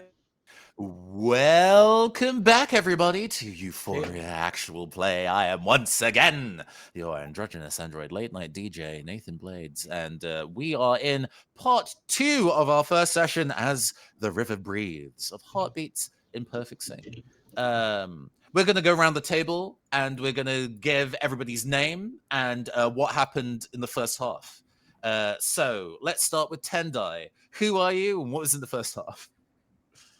So Tendai, I play Roombi, and in the first half, they were trying to, I suppose, save a photo shoot going very, very badly, and they had to run in some 6-inch boots. So that was quite interesting for them. Perfect. Chucky. Loki was attempting to do a very complicated trick that requires 2 people and wiped out quite dramatically, but has since been cleaned up, even though they like how floor tastes and smells anyway. I'm not punished. Lloyd. Hey, I'll be playing Colm, and I just gave a taxi ride to a very troublesome customer that turned out to be a great customer once related. Isn't it nice when you get to relate to things? At which point I've now driven to the aquarium to help these young whippersnappers up and figure out what's going on. Marvelous. And last but not least, but no means least, Ruben. Hi, I'm Ruben. I'm playing Terea. So basically what happened is I struggled with masculinity by the riverside, and then I had to go to work. You got to go to work. Got to be on that hustle. Gotta make money for the fam. And where things are currently sitting is that they have made their way into the London Aquarium, as expensive it is, but don't worry, they did get essentially backstage passes, and they have encountered their first major obstacle of this mini campaign is a large number of children all piled into this opening area with maybe only a couple teachers and one incredibly tired staff member to the London Aquarium, equipped with only 2 hand puppets of green turtles to be able to keep them at bay. So, to handle the scene, you need to be somewhere. There's clearly something weird with a capital W going on in this aquarium, and you're not going to get it while your way is obstructed. So we're going to enter into an action scene. action scenes, which are sometimes combat scenes, but not always, are basically the cinematic kind of way we're playing Heartbeats in Perfect Sync. There is no initiative. There is only the spotlight. The spotlight starts on whoever wants to go first. You basically have control of the narrative while you have a spotlight. When you get into a circumstance where the outcome of something is unclear, you roll, and then you choose who to pass the spotlight to next. This includes the GM. My job as the GM, when you pass the spotlight to me, is to make the circumstances more perilous. Not necessarily worse for you, but to raise the stakes. After a certain number of full rounds have completed, in this instance, we're just going to do one round, and then the narrative concludes where we are in that narrative. So we have our obstacle: too many kids, too few adults, and a destination to get to. Who would like to take the spotlight? I think I'll take the spotlight and try and wrangle some kiddos. Absolutely. Tell me how you want to do it, and then we'll roll your heart rate about it. Okay, so Ruby's going to take in this poor individual with the sad puppets that's kind of like sweating like this is, I do not get paid enough for this. Mhm. And they're gonna sympathize with that, and they're going to like walk into the space with a very big flourish, arms going out, and they're like, oh, so this is the wonderful crew who are ready to go on an adventure. Am I right? Am I in the right place? And they're going to be greeted Yes. with just like kids. Like what? Do you still? You did have a wardrobe change after you finished your gig, but do you still have some Seafoam energy going on? Yes, there's going to be seafoam energy going on. So most of their wardrobe change was just changing the top that they were wearing on the dress they were wearing on top. They've just swapped it up into a black one. So now they're kind of giving evil sea witch a bit, but the trousers are still that seafoam green. They're still wearing boots, but they're like really, you can see that they're super trying to get these kids into it, but also at the same time they're being like, oh, I'm really cool. I don't think you're ready for this cool, are you? Are you though? I like this. Trying to entice them. In the rule book, there were a bunch of suggested like target numbers for different scales of things. Trying to sway an entire group of people is about 3 hits. So please roll your heart rate and try and score 3 hits for me. You can, however, use some of your aspects to make the process better for you, if that would work. You can, if you have the same heart rate as a member of your team, they can give up their chance in the spotlight to collaboratively roll together. You have options. What's your heart rate at? So my heart rate is at 6. So is mine. Ooh, Okay. do we want to do a perfect sync attack together? To I pick saw up the kid. chat clamoring for a perfect sync. Just a heads up, my heart rate is also at 6. Ooh. Okay. I'm just Nice. saying we could just take these kids out like right now. And then We can take them out. Done. Hey, if all of you are, if you're up for doing teamwork like that, I am entirely fine with it. It's up to y'all. I am so down to clown. Like what would we do to these poor kids? So the target number is still the same. It's still 3. Okay. All of you can individually, if you would like to, cross off any of your aspects to add 2 dice to the roll. And then all of you are going to roll your own dice pools and tell me collectively how many hits you get. So you're currently rolling 18 dice with my incredibly tired mental math skills. I think we got there. And that's cool. 9 hits, is it? No, you're still just trying to meet or exceed 3, so you can. Oh, deadly. Oh. Okay. And aspects, by that you mean any sort of like character, the character. Any of mechanics those that goes things with in it. square Yeah. brackets in your character sheet. I would like to offer my knowledge of action cinema to sort of like be a character in this storyline. Okay, tick that off. Add an additional 2 die to your roll, Toraya. I'm just gonna grab a brochure and be like, oh, this is there, this is there, this is there. And that's my Somebody actually know what's going on here for sure. Such a civil servant. Oh my god. like, hey, everyone, like, if you want to see the turtles, it's that way. Just a heads up, so you know. So they get along. Okay. The cool shit. Perfect. Roll them bones. Don't once you've rolled, keep the dice where they are because there is another mechanic I'll want to check. So Okay. let me know when you've all rolled your dice and tell me how many hits you've all gotten.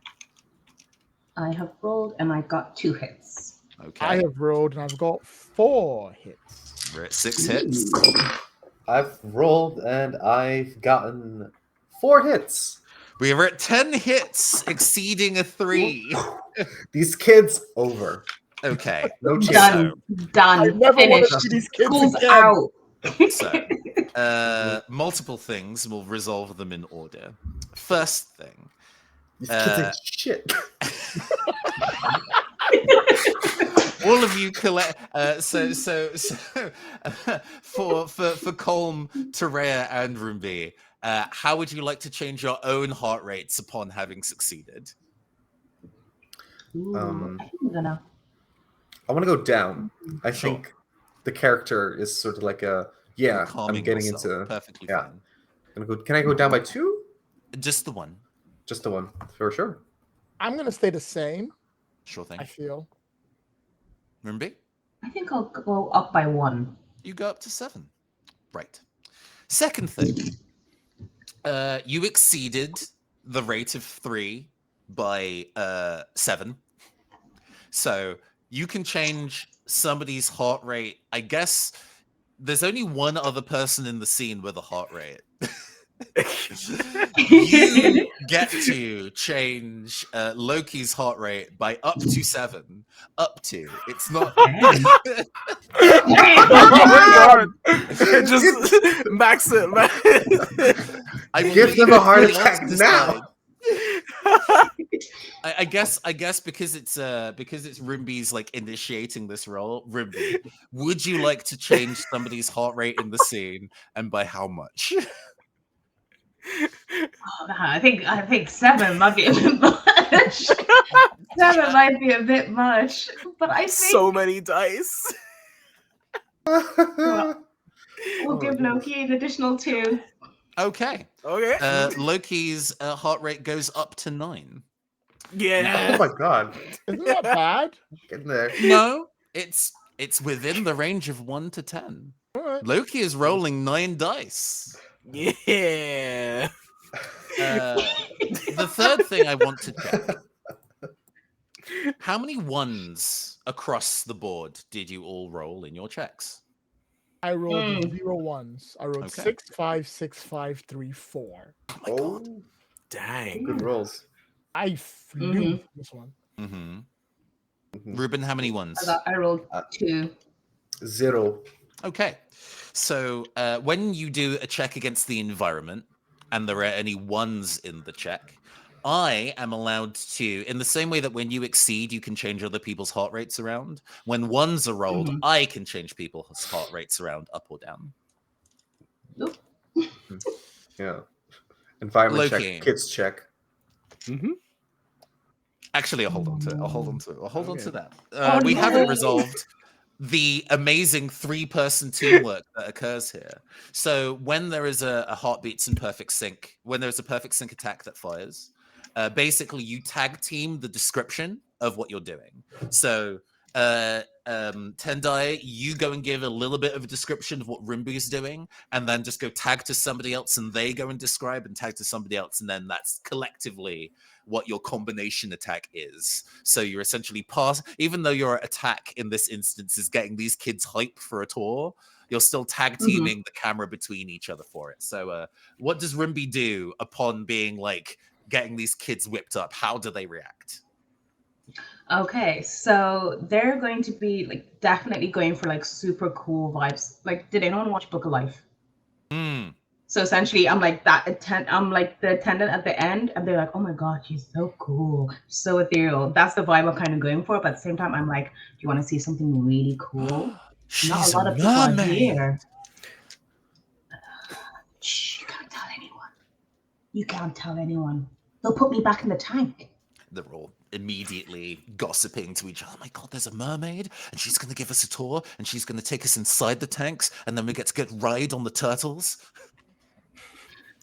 Sure, yeah, but you have to be really, really careful because there's somebody here who is so powerful. They're so good at taking things from you and taking them somewhere else. And you have to watch them closely.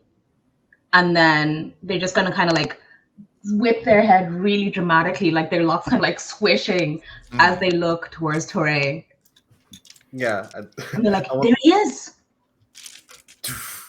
Stepping in, wrench in hand. And Tereus, I described him as sort of like in the session 0 as everyone's nephew, so interacting with kids is fine. I'm like, well, so we've got a bunch of adventurers here looking for a seaborne adventure, do we? Well, Yeah, we do.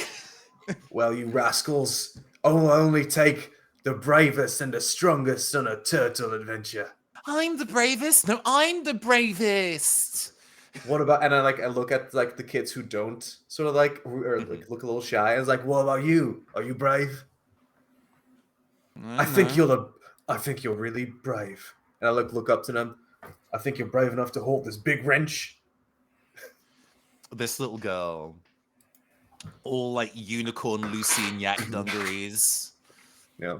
comes up and like really gingerly offers their hands out to go and take the wrench. Yeah. I place it in. Can this kid carry it? I place it in her hand, but like still hold it so I support a little bit of the weight, right? Oh. But she still feels it. It's really Look, heavy. I don't it know is. if I'm able to go and carry that weight. Ah, kid. We all learn to carry that weight.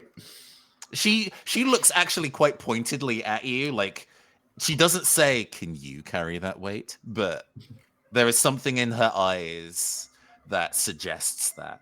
How are you going to tag Colm into this? Now, I want you all to report to a very important man who'll tell you where things are. Because without someone who knows where things are, you're going to end up lost. If you end up lost in an ocean, there's bad news. There's killer whales out there. They're called killer whales because they're actually whale killers. They're not a type of whale. They're kind of like, they kill whales. That's what I'm saying. So You're losing them. They're so confused. Colm. Introducing. Like, And when it panicking. comes to me, I'm nonchalantly holding a brochure and being like, "Hey, did you guys know there's a Shrek experience?" He's kind of scary, actually. I mean, our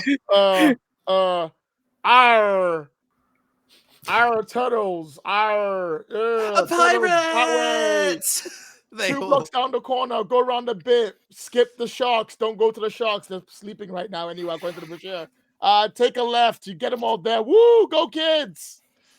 Yeah, and they, for some reason, rally behind this mildly disaffected energy and line up really neatly in front of the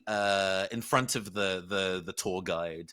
The two teachers who are gathering these gaggles of kids are astounded, dumbfounded at how easily you've managed to get these primary schoolers in line. Also standing among the lines of this, entirely kind of caught up in the moment, is Loki. You're just kind of adult height, standing amongst all the kids who are all really bustling to go on an adventure. Yeah. Done. And as you do so, at your heart rate of 9, like, oh my god, I'm gonna go find some treasure. And you go, wait, I'm not 6. What am I doing? And you pull yourself back slightly. So I'm going to spend one of those ones to lower your heart rate back down to 8. Mm-hmm. Still up there though. Now, Tendai, with that roll completed, you get the opportunity to pass the spotlight. Are you going to pass it to Loki or to me? I will pass the spotlight to Loki. Just kind of seeing him standing in that gaggle of kids. Hey, they're lined up, and they need to. We need to find our way to get to the actual like location in the aquarium. What do you do? So we're trying to direct the kids away from what's going on, trying to lure them. Let me see what might be able to distract them in my bag of eclectic 90s stuff. Okay. Mm-hmm. I like to think Loki's gonna like pull out like a load of like glow sticks and like stuff like that, and just kind of try and like almost like just like toss them as bait towards the way they're trying to get everyone to go. Like Loki's not going over there. Loki doesn't have time for that.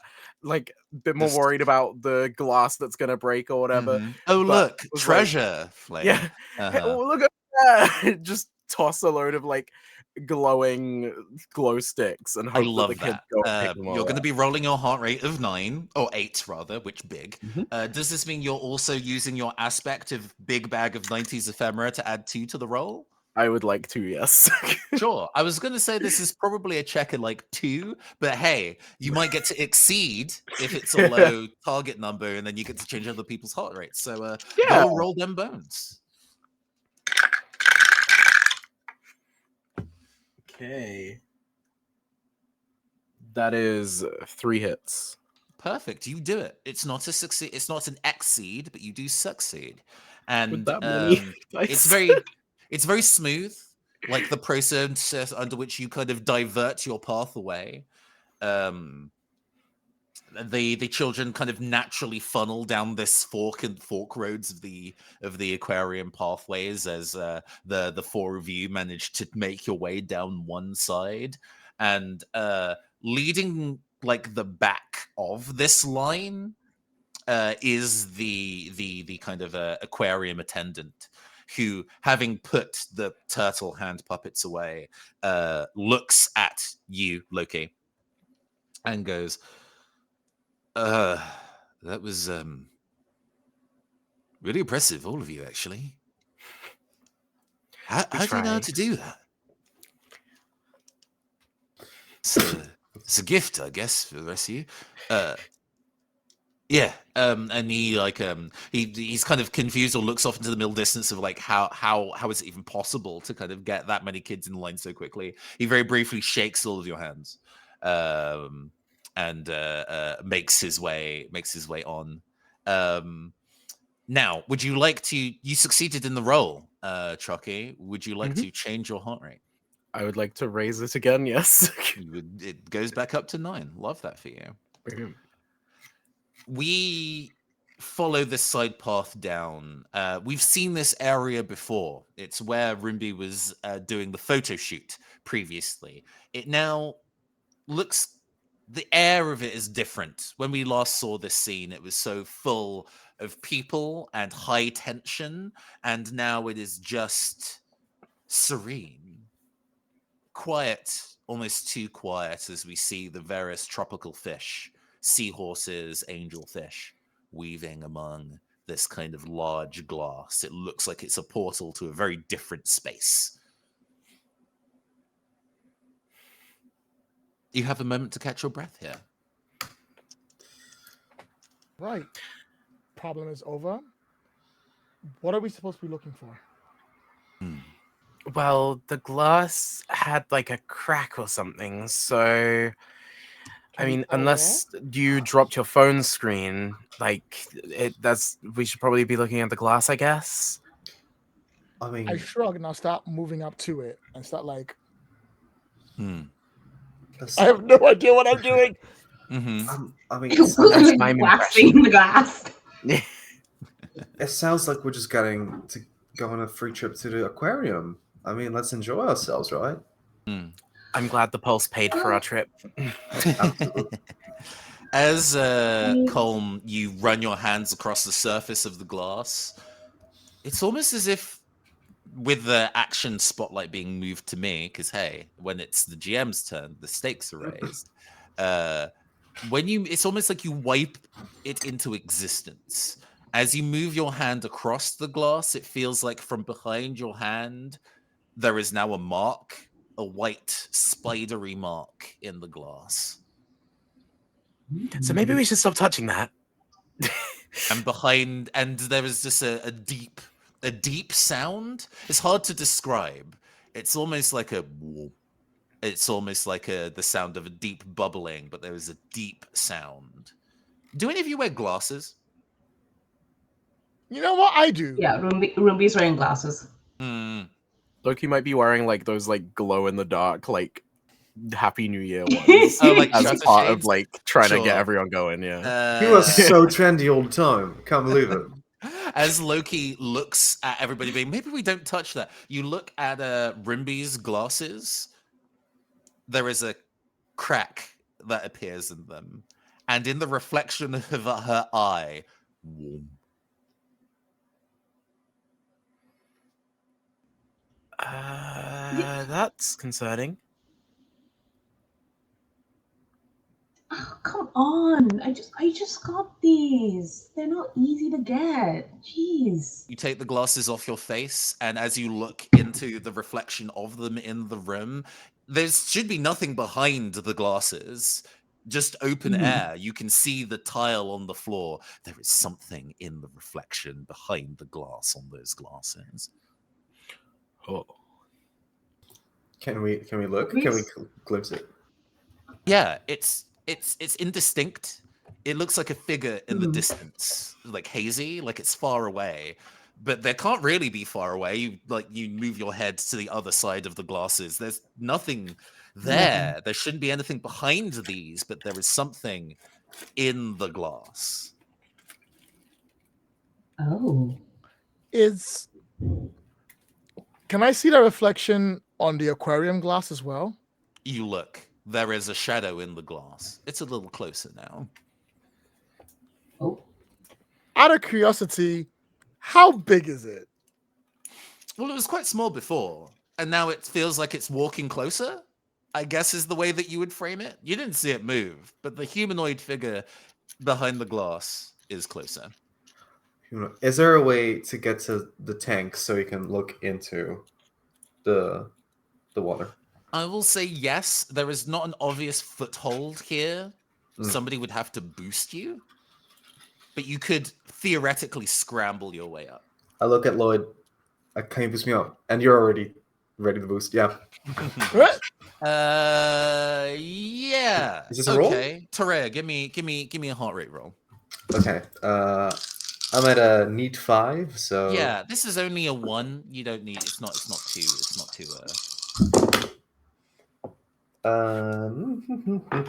That's the opposite of Snake Eyes. 2 6s, 2 hits. Okay, you do it. Were there any ones in that roll? No ones. Okay. Would you like to change your heart rate? I'd like to go down. By how much can I go down? It only goes when you succeed. Every time it's up or before. down by 1. Gotcha. Yeah, go down before. Okay. You get up there and look into the tank water. It's moving.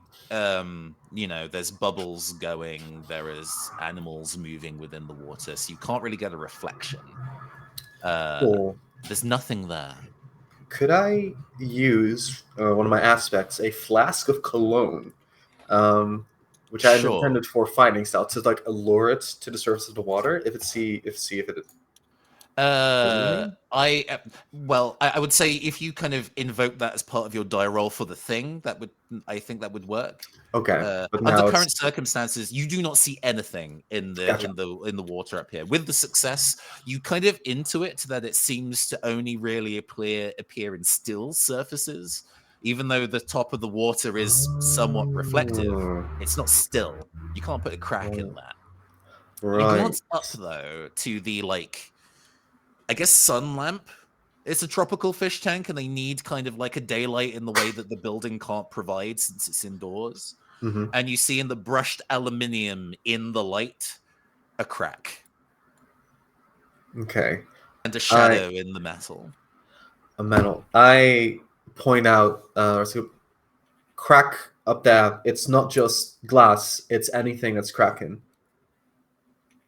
And yeah, I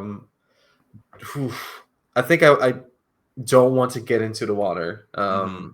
But there's I have to be boosted up. I held up by Lloyd. You're kind of holding on to the edge of the kind of looking around. You could continue to cramble over, or you could let yourself go and fall back down. You won't be damaged if you do so. Okay. I'm gonna go back down then. On the other side of your glasses, tap, tap, tap. Tap, tap, tap. Against the glass. Their natural instinct is going to be, do not answer. But also they're like, what is happening right now? And they're just kind of going, my glasses are knocking. Should I answer? Well, no, these have never done that No, for any other don't pair that I've answer. had. Yeah, that's what I thought. Does anyone have any? I don't know. I don't know. What do you use to fix glasses? Loki, your phone starts ringing. Oh, okay. I will check it. You pull the phone out of your pocket. You say it's a flip phone? Yes, it's like a dramatic little flip. Is it the open. kind of that has the screen on the closed side of it as well as the open? It's fine. You flip open the phone. Because sometimes flip phones have like a screen in the closed form of it, so you can see if you've been. Oh messaged. yeah. There's like a little like screen on the outside too. We can do it with that without you having. Before you can flip open the phone, you see that the text message says, "Let me out." There is a crack in the screen of that phone. Tap tap tap. Oh dang it! Did I drop this doing the trick earlier? Tap tap tap. Wait. All right. Anyone have any options? I mean, we can let it out. Is that good or bad? I've got a big wrench. We won't know what it is till we let it out, right? There is. You think back, Loki, to earlier when you looked at the intent in the photograph, that radiating feeling of being trapped and seeing freedom but not being able to reach there. As you look up to Colm and see the crack on the glass of the aquarium is much larger now, as there is a large figure there. Thump, thump, thump. It's a bigger glass, so the figure is larger. Thump, thump, thump. Whatever the pulse is, it wants out.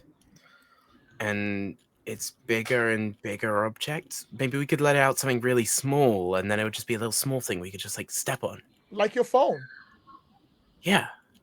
But should we release it into the open though? Well, how do we not release it? It's in like all the surfaces. I Can think we crack like a mirror and like close it somehow? I don't know. What? Actually, what am I doing? How did it message you again? Was it on your text? Or did it say, let me out? Yeah.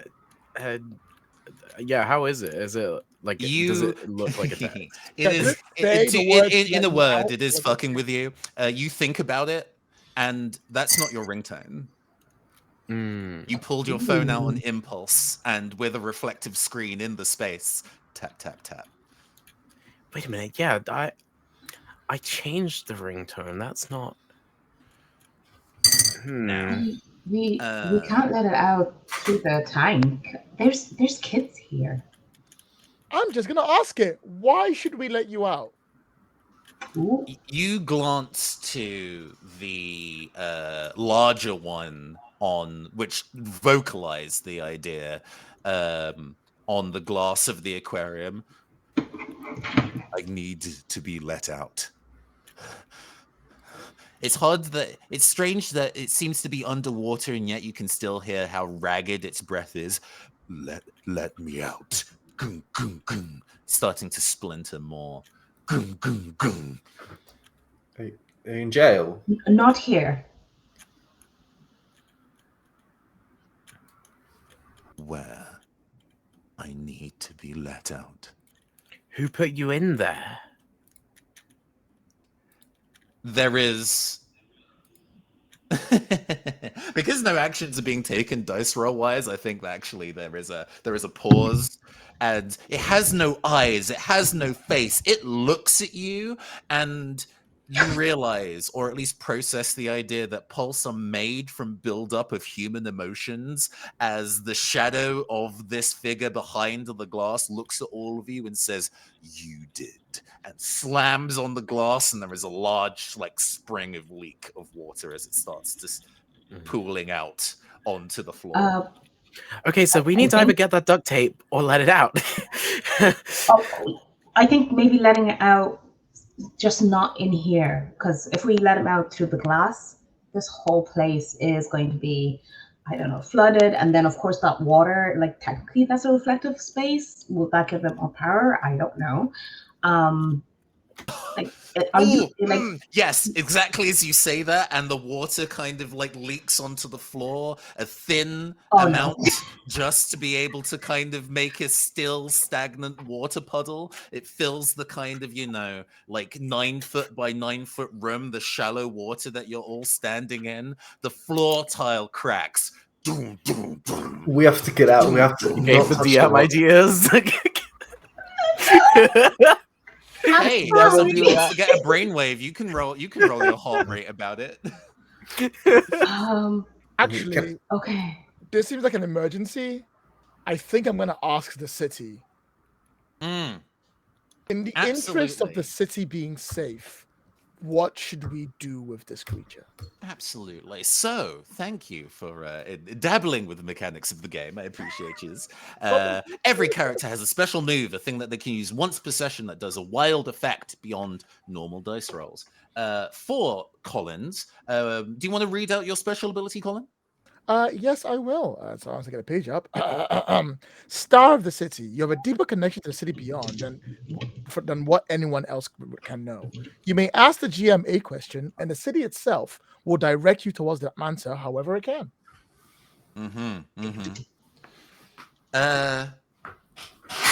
You look at this, the floor itself, now a still pool.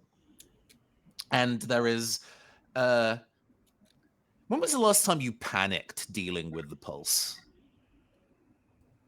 Or do you tend to keep it pretty cool? I panic internally. I try not to show it, but usually it's because my hands are shaking, as a visual tell.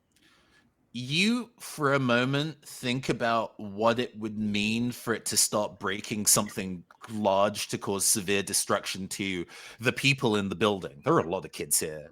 The fish inside the tanks would die.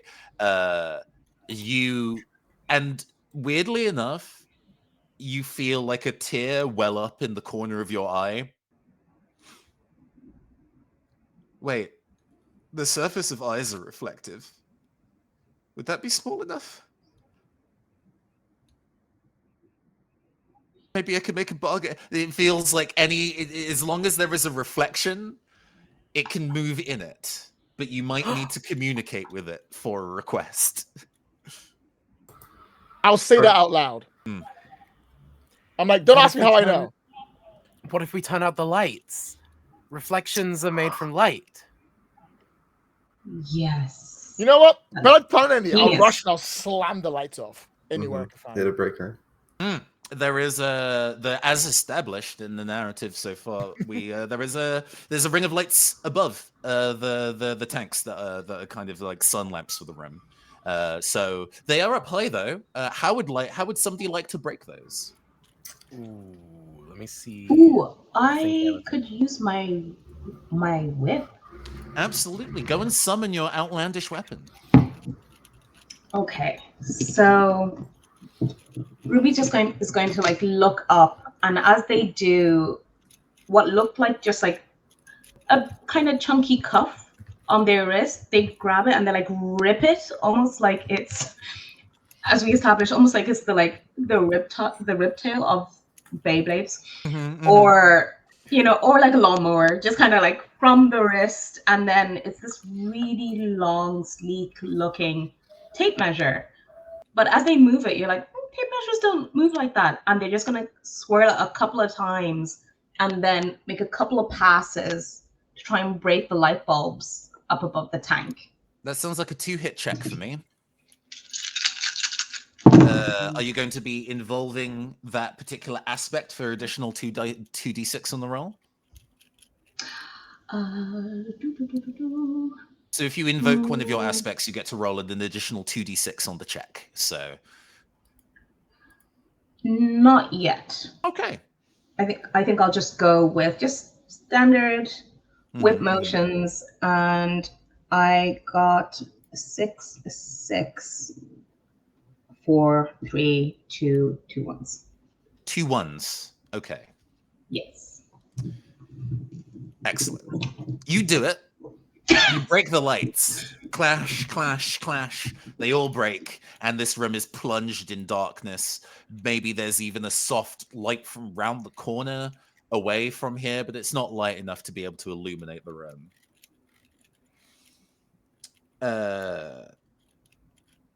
Loki, you think about you have a similar thought.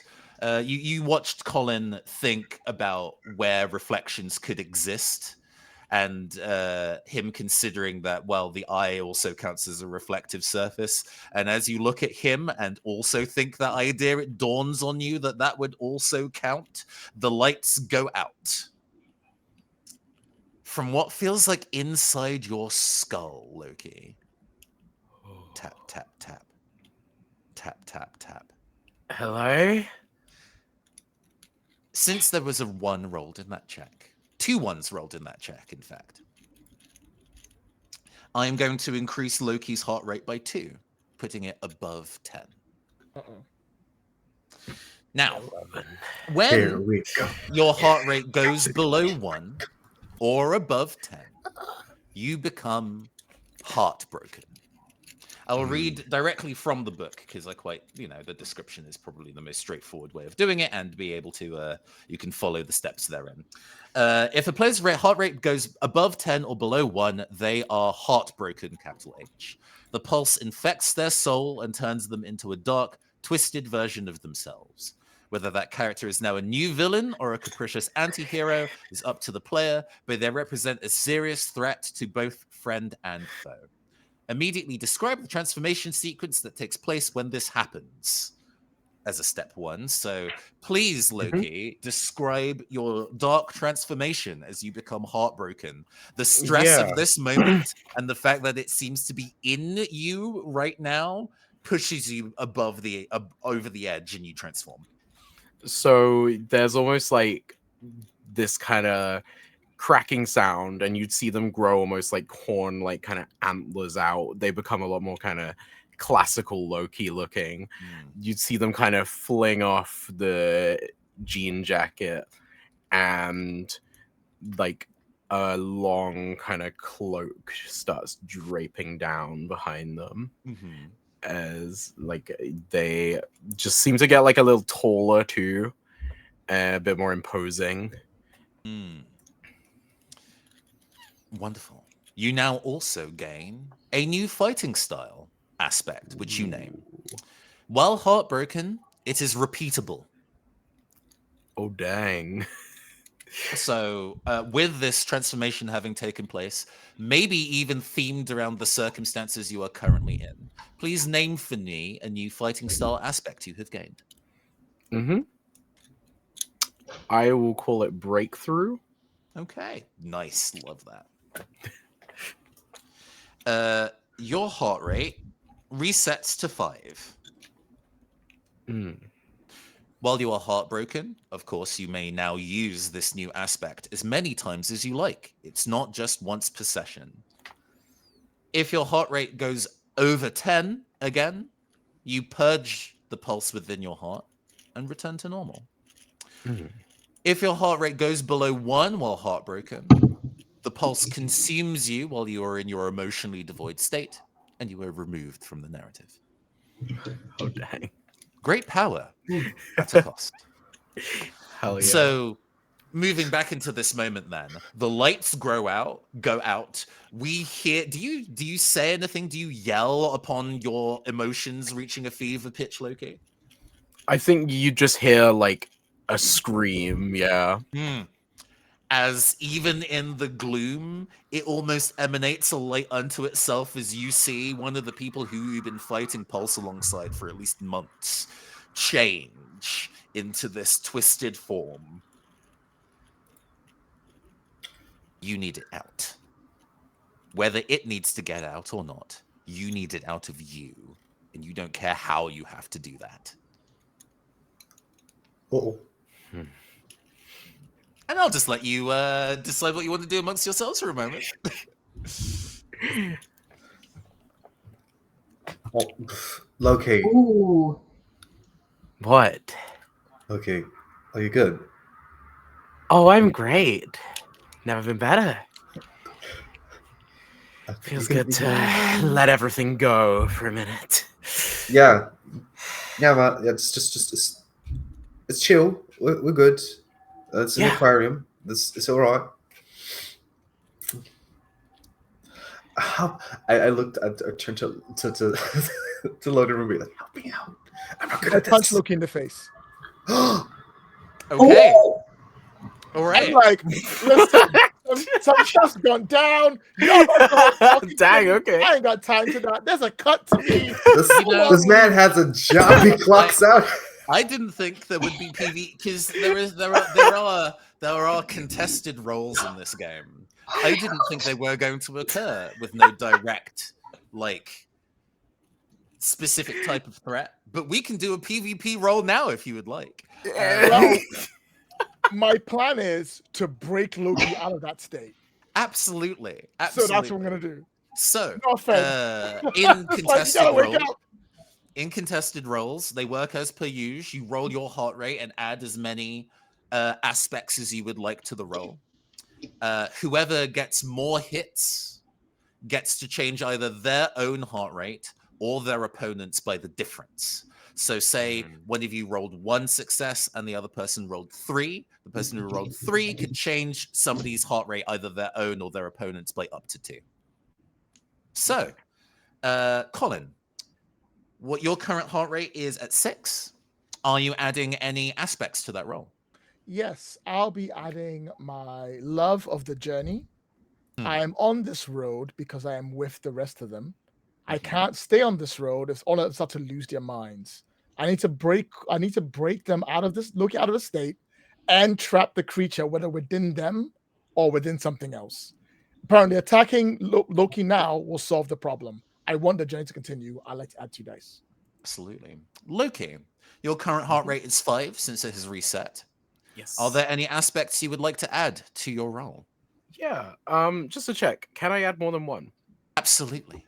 Okay, well, going with the state I'm currently in, I think it would be very fitting for this attack to be with my 6 skateboard and reckless partying. Okay. Because I think in this state, Loki would be pretty reckless. Mhm. And hey, you have a repeatable aspect for free. You could add in breakthrough if you wanted Can to I roll add an that? additional Yeah. 6 dice. I would like to Not to add tell you that. how to play your character, but I would quite like to add that because I want to see what it does. How many more is that? Sorry. so it's 2 per. So Yeah. with 3 aspects invoked, you're rolling 6 extra dice. 1, 2, Can any of us also help or pick a okay, there we side? go. Oh, this is mano a mano, baby. Okay, let's I got this. try Be to do fine. that. Look, just gonna roll all failures. Maybe No, be no able to problem. help you share the heart rate with Colin, but you don't currently. So, all right, let me know when you both roll your dice and how many hits you both get. Okay, here we go. Well, good news and bad news. Mhm. I did get 5, which is more than average, but I did roll 2 ones. Fortunately, in contested rolls, ones and crits are not counted. Oh, So, okay. did you say that you got 5 successes? I did get 5 successes. That's a lot. I mean, it's not gonna be enough to beat someone's like 12. How many did Loki get? 4. So true to my own luck, I got 4. Okay. Even with Yo. that ton of dice, most of them are 3s. So, Done. Colin succeeds in the check by 1. So you get to change either yourself or Loki's heart rate by 1. Right. We want it to max out to bring him back to normal, right? Yes, I think we don't need to kind of dance around the, oh, do you know? I think you just know that generally if you get somebody who's pulse infected up to max, Mhm. then it clears. So it's pulse one of those total. moments where may I describe the scene? Sure, you won, so please do. Oh, fair dues. It's one of the moments where Loki's going to the work going, I feel great. I feel alright. And you know those slow-mo punches someone gets where a fist comes out of nowhere? It's just me just appearing next to like blinking next to him almost with my fist and I punch him so hard he slams into the wall somewhere in the darkness, which Mhm. caused me to barely lose him. And I'm like, Loki, get your act together! What are you doing? As I yell at them, increasing their heart rate by the difference. Your heart rate increases to 6, Loki. Meanwhile, to push things along, we currently know where the pulse resides. Even in this moment, you blink in surprise upon being hit out of nowhere. And as you look at Colin, there's like a weird haze in your vision. And then you realize, tap, tap, tap. They are still in your eye. Oh, hello there. Well, that's a bit of a kink in things. Let me out. Well, I suppose we can come to some agreement. Let me out, or I will let myself out of your eye. Maybe it's time we feed the fishes. Cool. Where'd you head to with your new best friend? We are going to... Is there still a crack on the tank visible? Yeah, it feels like it was because it's no longer being pushed at. Like the pressure in the tank is not enough to break it, and with the pulse currently elsewhere, there is no big pressure. It's probably still leaking, but it's unlikely to suddenly shatter and kill everyone. But hey, the entire building is your oyster. Yeah. So, in this current state, I'm trying to work out if I would try and break that or go elsewhere in the building. Well, you think about it, especially in your current state. You don't want it to be something too big, because then you'd have to fight a big form of the pulse once it lets itself out. And so maybe someone else's eye? It can't be you. You need your eyes for seeing. Yeah. So I need my eyes, but perhaps one of these other people. I mean, you can work fine with just one, right? it's pretty dark in here. Look though. at you! You're not going to get a good... I love the fact like this. You're thinking this through. It's pretty... you only need one eye, you say out loud. So Yeah, okay. Who here uses a melee weapon? Because they don't need depth perception. Bruv, we've been alright, but this kind of talk is like, I want to also punch Loki now. Yeah! Sure. I will. One last thought. It's a little too dark in here for you to be able to get a good reflection in somebody's eye. You're probably going to need to go step out into the wider aquarium and find someone.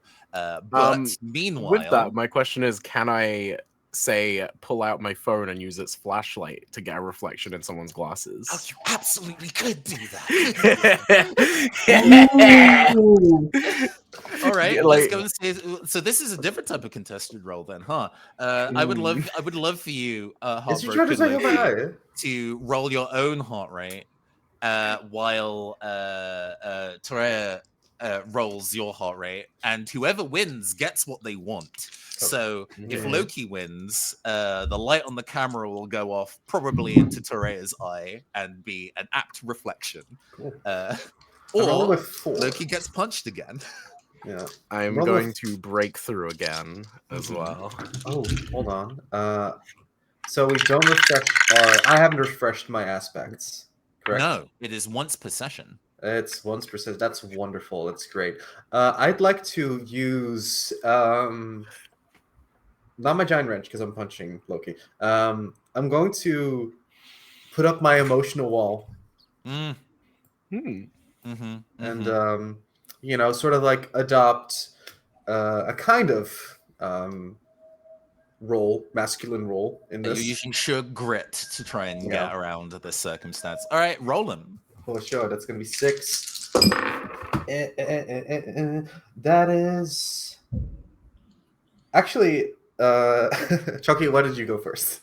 I think you can go first. No, I don't want to go Somebody's first. gonna have to go first. Hey, So I got no hits. Like when I was listening to you adding all these things, and I was like, I'd already rolled, and I was just like, oop. oh my god. Oh, So I also don't have any.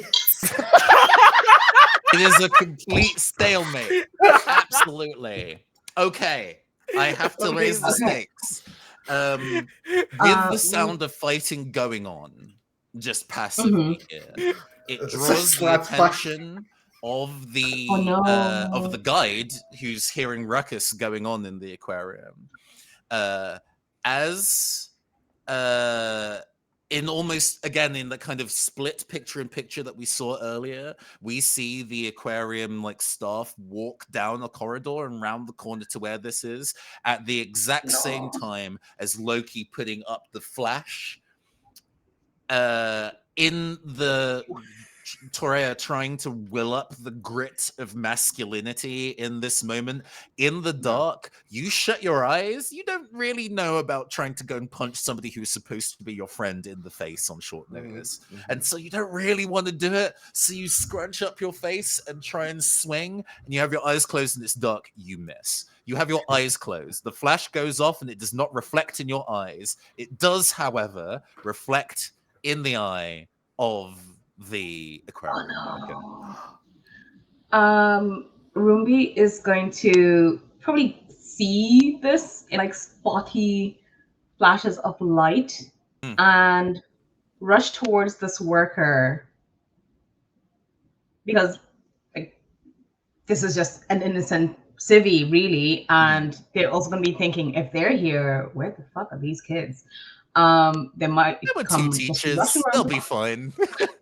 Okay, they're terrified for what could possibly happen, so they're going to rush to this worker, and they're going to spray some of the perfume that they had in their eyes, so they close their eyes. Yeah, no, you get up within range. You see in the guy's eye, tap tap tap. Yeah, sorry, dude, and I'm just gonna. So they're just closing their eyes and they're like, oh my god! And I'm just going to take my glasses since they're already cracked. I'm gonna be use my glasses. You can use my glasses. And I'm just gonna look. I'm going to kind of at an angle, trying to see if I can see the reflection kind of the little bit of light coming down the hallway to see if it's there or not. You don't need to roll for it. In the small period of time of the man closing his eyes, you then also hear a tap tap tap, and you glance down and it's back in your glasses again.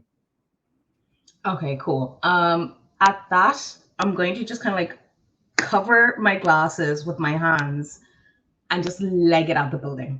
I'm just leaving. Just gone. And over my shoulder, I'm gonna say, Loki, I'm gonna kick your ass as I run out of this door. I should not be running in these shoes for as long as I have today. This is not okay. And they're just gonna kind of wheeze a bit and be like, where's my inhaler? Okay. As they make it down the stairs, trying to see if there's a back, so maybe around the Shrek. Okay. That's back around the corner. You get back out. You get back outside. It's less busy here now. Time has passed. It's moving into early evening, the London Eye is about to stop for the day, so nobody's queuing for that anymore. The aquarium isn't letting any new people back in, probably for the best. And yeah, you are outside the Shrek experience. I didn't think that this was going to be a part of the story. I'm glad it Chekhov's gunned it. We mentioned it 3 times. Oh yeah. No, I love how full circle this is. I love this. and it is in your hands, and you are feeling like just against your skin something trying to push. Mm-hmm. It is trying to get out. It is struggling. Give me a heart rate check, please. I believe. Alrighty. It wants out. Ooh, nice, nice, nice. Okay, so that's 3 6s, a 5, a 3, and a 2. Okay. Another 5. I should have set a difficulty check. It was just going to be a heart rate of 2. A check of hit rate of 2. So that was 3 hits. Yes. Sick. You do it. So it. Oh wait, it does... a 5 is a hit as well, isn't it? Oh yes. Oh yeah, so that's 4. Oh, so you exceed. Okay. Has anybody? I will ask. Of the 3 of you who are, did you keep up with Rumbi as she ran into the outseat straight outside? I probably especially would, they because I have taunted the me, duct been tape. skateboarding after. Yeah. You're just chasing after like a slasher movie villain. Like, oh my god. Where are you going with my pulse? Yeah, okay. So since you exceeded Tendai, you get to A, change your own heart rate by up to 1. Up or down, or not at all. I'll go. Ooh. I think I'll stay where I am because I think I'll be entering low-key territory. Yeah, keep it your gun. Keep it locked at 7. Love What's that. wrong with that? We're on our way out now. You might still survive. You reset to 5 at the start of every session. If you keep it locked, you might survive.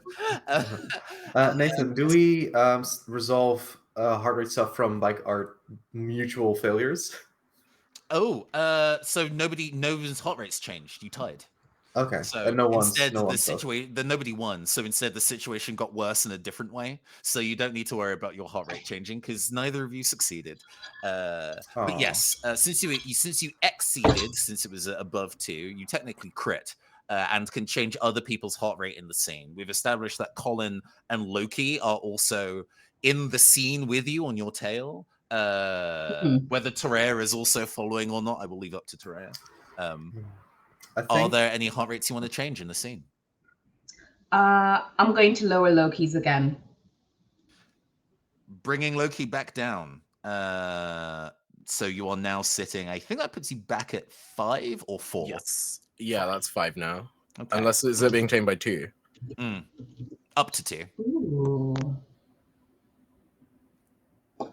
Maybe just kind of sussing how bloodthirsty he seems to be. I'll bring it down by 2. Oh. Loki, you're at 4. How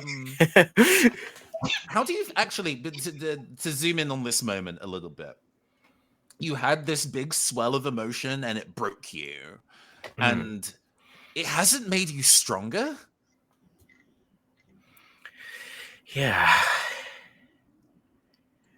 It's frustrating. It's like this, I guess Loki's going through this feeling of like all this pain and I don't even get something out of it. And that's kind of like made them even more angry because like we've seen other people get corrupted by the pulse before and they become these like unstoppable beings. All I've got was a cool outfit.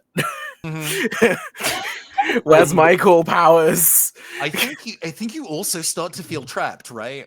You've been put in this situation, and the power that you want is in vision. You know that this is possible, but you're not receiving it. And in that moment, you feel just like how the pulse feels. Okay, we're outside. It hasn't broken out early, Rumbi. What do you do with your glasses? You're going to have to break it or let it break it. Okay, I'll break the glasses. On the floor and stomp on it? I will... Can I do a really cool move? Sure. Okay, so I'm going to grab the glasses, throw them up, get my tape measure, and like grab the glasses and then kind of like bring it right down to the ground, like as hard as I can, trying to get as much force. Yes. Okay. I don't think you need to roll for that. Like, but not like right at my feet, just a bit in the distance. Yeah. I I love this. Hey, actually, yeah, no, you can roll your heart rate for that as well. It's fine. I think it's just the one hit. It's not too difficult to do. Oh, okay, Dudley. Okay, so that was 2 6s, 2 5s, and a 3 and 2 2s. Okay, another crit. We won't do the heart rate wiggling for this. I think Yeah, it's no, just that's the fine. flavor of how clean this goes. But it's spectacular. You definitely over exceeded. So like the animation kicks up. We get like a freeze frame and the camera whirls a bit as they slam your own expensive glasses into the concrete and watch shards of diamond dust of these frames and lenses go in all directions. Yeah, there's definitely going to And be like a slight tear in my eye of that. and there is a shape left behind. It feels even in the air like it is a shadow. But there's no depth to it anymore. It feels almost like smoke. There is no refraction through a glass for it to feel like it has form. It just exists in freedom that it didn't really know what to do with. It exists specifically to feel this emotion of feeling trapped and wanting escape. And now it has finally escaped, been aided in escape, no less. It doesn't know what to do, and it just kind of sits, it just stands there, leaning to the heavens, tiny. Oh, boo boo. Yeah, that's going to be Ruby's probably first reaction to be like, "Oh, are you okay?" It's free and you're not, Loki. Well, that's not fair, is it? What do you want to do about it? It's so easy for that little thing.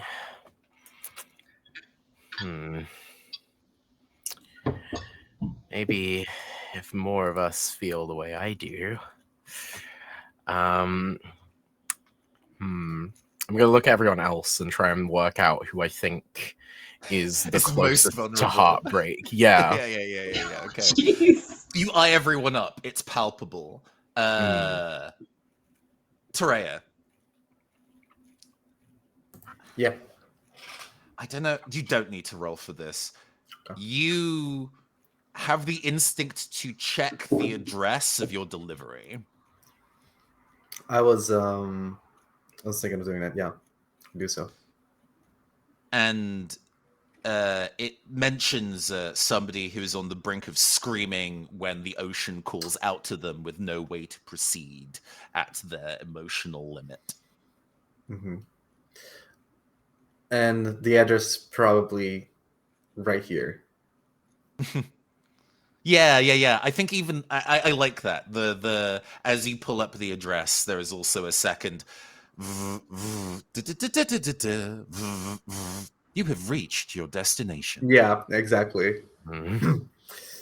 I think Terea, still in the dark of the aquarium, goes like, well, I don't know where the recipient is, but it seems that being let out is very important. So I'm gonna do the vulnerable thing and open up, and it's like painful. It's like this is against like work regulations. This is so not the professional he is. But yeah, I think Vulnerable, you say? As they're doing this, can I Oh, go yes, for an no, attack? I love the or fact that even though distracted? technically Terraria is in a separate scene and says vulnerable because of the way that Loki works while heartbroken, you just appear in the scene in the dark. I've been looking for someone who's vulnerable. So I like to imagine I'm gonna like come in on this skateboard, careening along as fast as possible because I am gonna use my special move Thrasher as well as breaking through. Which states that when I'm moving, I'm an unstoppable force. I get to move somewhere in the scene, then me and the GM both name an object or character in the scene which are damaged, displaced, or thrown into peril. And so I'm basically just going to come careening straight for them, trying to see if I can like wipe them out and make them feel as bad as I do right now. Amazing. God. So When I wrote this ability, because I guess I wrote all the abilities or whatever, I never considered the effect of applying it to appear in a scene you're not in. That's sick. I love that. Yeah. Meta aware. Let's go. Okay, I guess you name an object or character in the scene, Loki, and I will also name one. Yes. Terea. Okay. And I'm just gonna. There's nothing much in the darkened room except the aquarium itself. This is gonna break one of the panes of glass. Mhm. Oh no. I'm gonna explode into giblets. Just I suppose in this instance, Terea, I would love you to roll your heart rate. Oh, good lord. You'll probably have to be a 3. You need 3 hits to not eat shit here.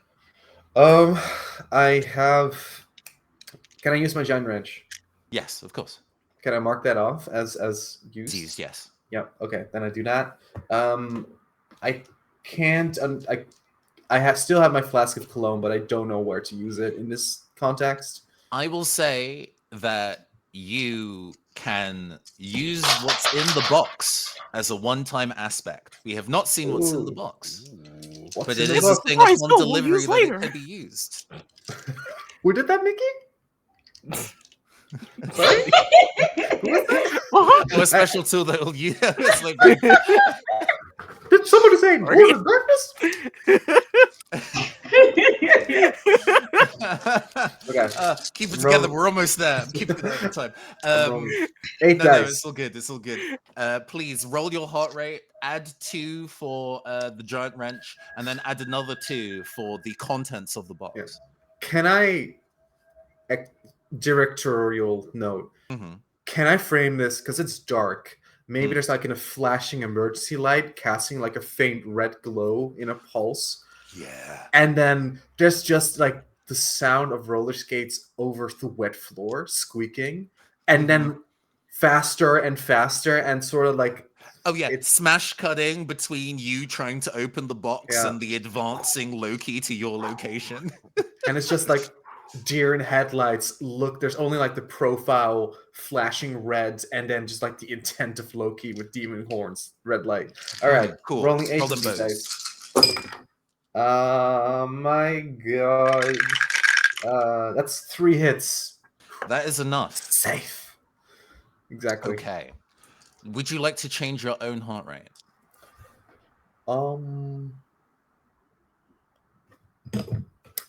Yes. Going down, baby. Okay. You've never opened a package before. This is the first time that the address has suggested that you are able to open the package, and it feels wrong. And that sits in you like you're going to be punished for this, and it makes your heart sink. What is in the box is exactly what you need to get out of this situation where you are feeling trapped. Lloyd, what's in the box? It can literally be anything, even if it makes no physical sense.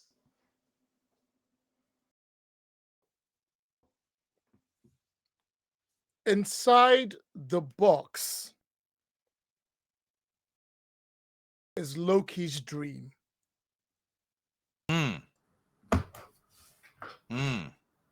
Manifesting a physical object that when you pull out, Loki would recognize.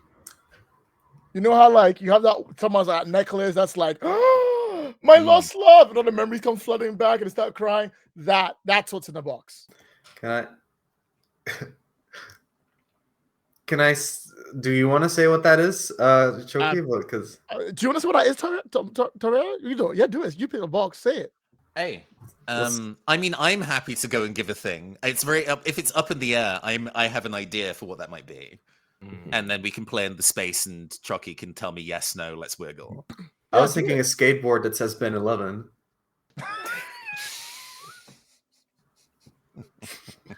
An adult size Ben 11. Yeah, Then- that's Kevin 11. Yeah. Kevin 11. I think what you pull out is a VHS. Mm. It looks professionally made, like it had an official distribution of a movie. And in the same way that we get like Baz Luhrmann's Romeo plus Juliet, it has Loki's name on it. So, and then I hold that in front of myself, just like package delivery, and hope just like you stop in time. Do you? Hmm. Up to you, Chucky. How do you respond? I think in this current state, they can't really see what it is, so they're still going to attack before they see what it is. Mm-hmm. Yes. Okay. You hit the glass.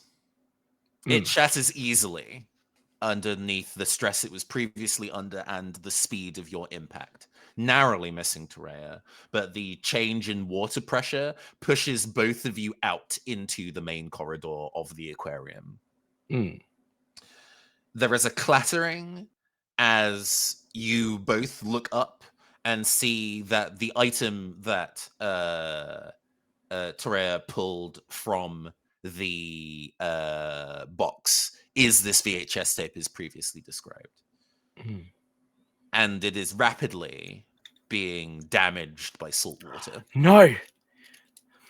No! No! Oh, I'm gonna get fired. I'm gonna get so fucking You fired. rush over to the VHS and pick it up. You can't read what the title is anymore. It still says Loki on it. It's in the colors that you remember the theme colors of your magnum opus was going to be when you were going to make this film ages ago, when you figured that this was something that you could do, that you would win awards for, but you don't remember what it was about and you can't tell anymore because this box is damaged. Damn it. This... If this had just not got damaged... I think you should have not been trying to destroy me in order for that to happen. You shouldn't have opened my package! You were trying to destroy me. And I don't like that. Sorry, mate. I just wanted I had you to feel how I do. Mate, we can talk. I don't need all my bones broken in a glass-covered aquarium floor for me to understand how you feel. Or is that... Do you not see that? Loki? I guess I hadn't really thought about that. I hate to, aesthetic is important. I put on airs. Stace and Jason, my favorite guy, and I understand how important it is to put on airs, but also breathe out. But if pain isn't for something, then why do we have it? Why do you I have it? feel so much right now, and I don't even have the power of the others we've seen. Pain. I can't even be the villain well.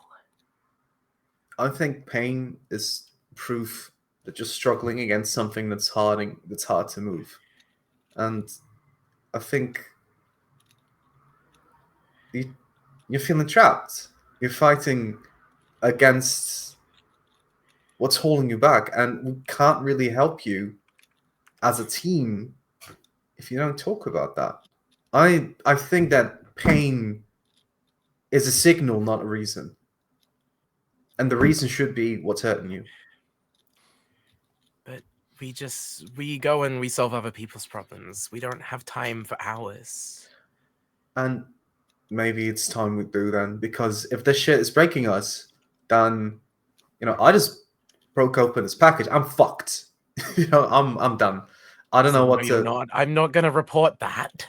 I am, because I'm like this. Your phone goes off, Terea. This is what I mean, Mr. PO. nose and I just Mhm. glance. You are assigned one new delivery. Oh shit. Delivery status difficult. You have 20 minutes. Fuck. What? This and this means I have to go to the post office, right? Mhm. Locate. I'm gonna roll about this. Okay, I mean, this is the final moment of the sesh. I think it's a do you stay or do you go in this Yeah. moment? Do you Yeah. leave? I've got 0 aspects. Yeah, You'd this have is to let me. difficult to Can I- resist. You, sorry, go ahead. Could I assist in some way? Ooh, do you match? So to do combined rolls, you have to be of the same heart rate. Oh, yeah. That's But very. sometimes you can do something Oh. to, yeah, it's tricky. Ah, In damn. some instances, you can do like setups for other people to lower the number of hits they would require, right? That kind of teamwork can happen. Okay. But in this moment, if you want to make a roll to decide whether you stay or whether you go, unfortunately, I'm going to want a hit of 3 from you from this. If you want to stay, Mamma mia. if you want to stay, this has to be Yeah. a hit on all of them. Just You roll gotta it. get a clean 3. Just get Gotta three. get- listen. Just get three. You just get it. Just get it. That's about 5 and 6. That's Mhm. 1/3 per. That's mathematically that's so easy to do. Watch me do it right now. You just got dice back. You just got dice back like so bad. Oh my god.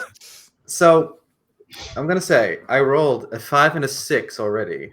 There's Uh-huh. one Mhm. that fell. May I re-roll that? You may re-roll the one that didn't land on the The track. roll yeah. for friendship. I only need this one. 1/3. Mhm. This is some Professor Layton shit. There it goes again. Please. Okay. Get a dice No. tray. I will send a dice tray to your house. Right? I have like 8 I'm doing of this on them. purpose. It's a failure. I go. Okay. I think I kind of like do the thing that dads do. So I like, Mhm. and then I'm sorry, man. I really got it. You know how it is. We'll No, talk, guy. We'll call. We'll You call. said we talk. I've got shit to do as well, man. Mm. I don't Do I know. not even matter? You As do. You're just here Fuck. for the pulse, not me. As we see Torea leave, I we walk- see Can I- Colin and Ruby having handled the. It didn't take too much to be able to destroy the tiny wisp of the pulse outside. You get to stand quite satisfied that you've managed to do it without destroying the aquarium, without destroying a person's eyeball. An excellent job, well done. While you then see a soaking wet Torea offshoot run down the stairs of the aquarium and past you into the early evening on I got the London park. South Bank. I got the hooded parka up, Oh, sun no. over my face, but it's raining. Can't see my face. So you can't see the tears. Hmm? Mm. It's raining. Oh. And with that concludes the first session of our Just Heartbeats in does Perfect that. Sync London's Pulse. Yeah. Snaps for everybody. Snaps for everybody. Excellent work. Excellent work. To tie things up before we Loki. step away, and Dang. while we hold this feeling, we'll end the session and do character improvement.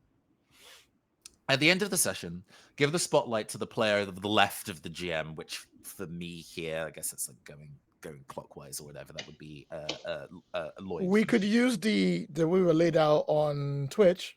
Yeah, where are we? Like, oh, sure. Oh, yeah, we can go with we can go with Tendai then, and go counterclockwise. That works. Hello. They pick it. So Tendai, you will pick another player and describe how their character's bond or understanding of each other has deepened. So go pick another player and then talk about how your bonds have deepened. I think I understand Loki a bit more, even though a lot of our interactions are like, I think you're cool. I like your vibe.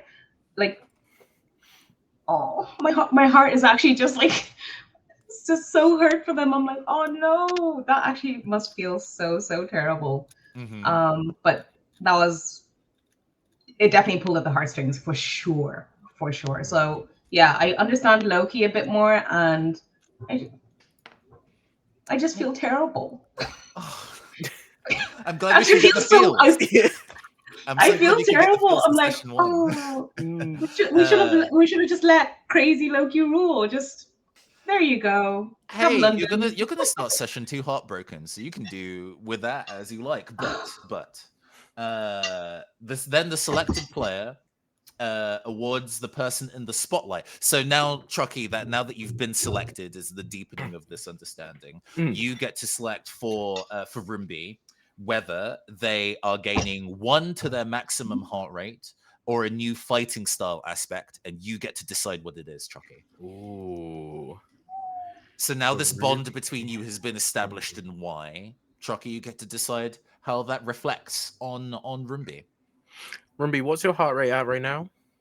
This is your max. It's an increase to your max. And it's going to reset at 5 next time. So now, I see. If you increase it by 1, that means the heart rate will go up to 11 as a maximum. Okay. Or a new fighting style. I think that Room B, from this, has kind of learned to think a bit more outside the box and be a bit more like clever about fighting in ways that aren't fighting, especially because that's kind of what Loki was trying to do with the lights as well, and that connection maybe is rubbed off a little. So I think Room B would gain a new fighting style. Okay. Which we can, and we can workshop it and stuff, but thinking outside the box makes an excellent kind of fighting style aspect tag. I love that. Yeah. Now the spotlight is on Chucky. Please select another player who hasn't been selected so far, so either Colin or Torea, who you have made a deeper understanding or bond with this session. I think even if it's not necessarily in the most positive way, I think Loki has a much deeper understanding of Torea now. Like, at least to Loki's mind, Loki understands more about like where Torea's priorities are and everything, and how Torea fits into that group dynamic. I think it's kind of like in some ways they understand it, but right now it's very much clouded by like this judgment of that feeling of betrayal and that feeling that the priorities are not the same on both sides of that relationship. Okay. So, Ruben, you now get to do the same thing for Loki. Do you want to either give them +1 to their max heart rate or give them a new fighting style aspect? I think +1 to the max heart rate, because you want to go for that, and I want to make it more difficult for you to reach that state, as a hope to like, yeah, that conversation was like, hey, that was meant. That was like a real heart to heart, right? But from not a healthy understanding of like what you're going through. And also just saying, like, being there for someone, mental health crisis, and then going like, I got a dip. It's not good. Not a good look. Does that impact my heart rate max to return to normal as well? Yes. Okay. So while I'm heartbroken, that will make it more difficult. A little bit. Just 1 point more difficult. I feel like that's quite fitting actually with what's just happened as well. It's going to be a bit harder because I feel more hurt, so I'm not going to be as receptive. So, Torea, how has your bond or understanding with Colin deepened since this is where the circle has gone?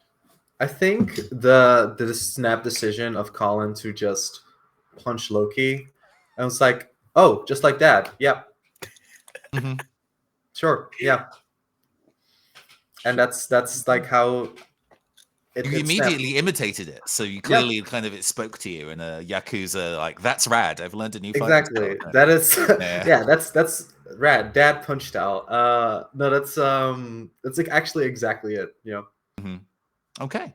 So Lloyd, please decide a new fighting style or heart rate for I would like to give a new fighting style of think fast. Yeah, I like that a lot. Nice. Marvelous, marvelous. And the last pairing under this set, Colin, how was your understanding or relationship with to me changed or deepened? Out of everyone here, Rumby got shit done. Mhm. Like we were having our moments, but Rumby was like, "That's great. I'm gonna deal with the problem," and they went off and dealt with the problem, and I respect that.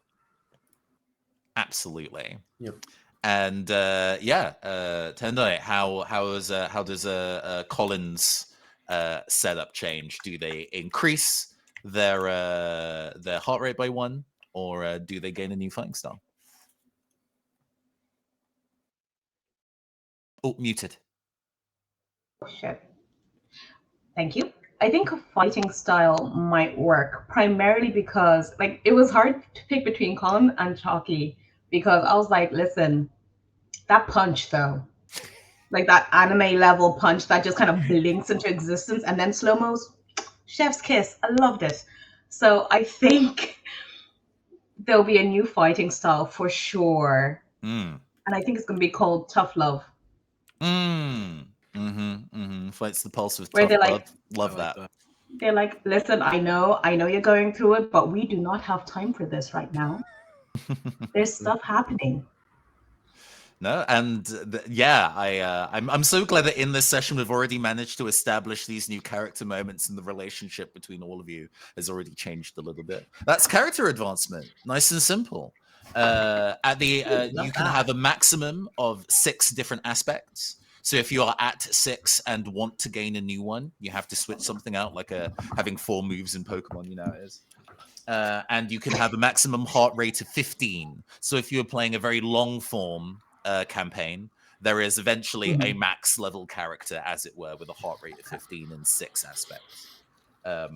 At my own discretion, if you kind of, for example, build a new relationship with somebody, we have the option of building a new heartstring relationship instead of a different style of level up reward.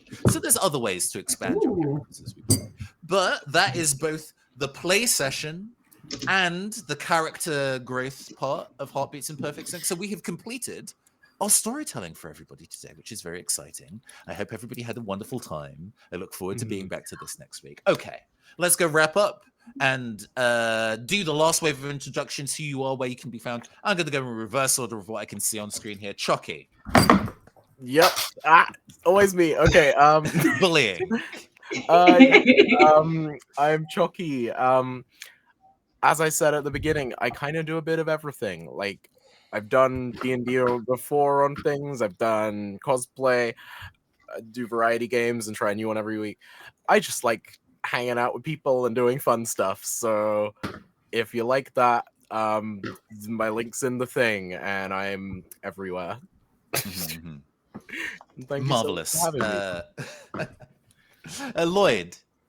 Hi everyone, I'm Lloyd. You can find me at Drug Dwarf, and I exist. So remember that we all do until we don't. Real. Ruben. I'm Ruben. This is Shosta.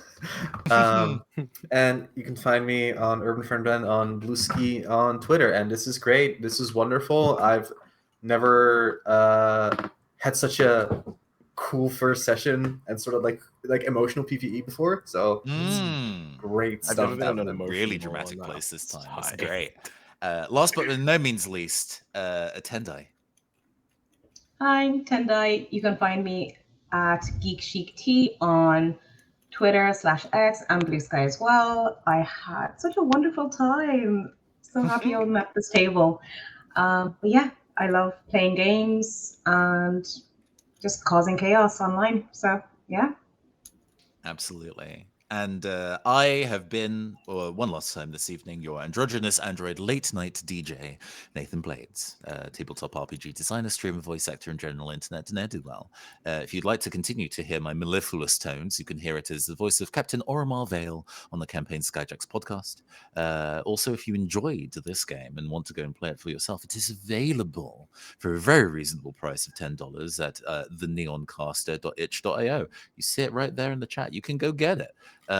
If you are in the UK, I will be at a number of conventions, both Thought Bubble and Dragon Meet, 2 E's.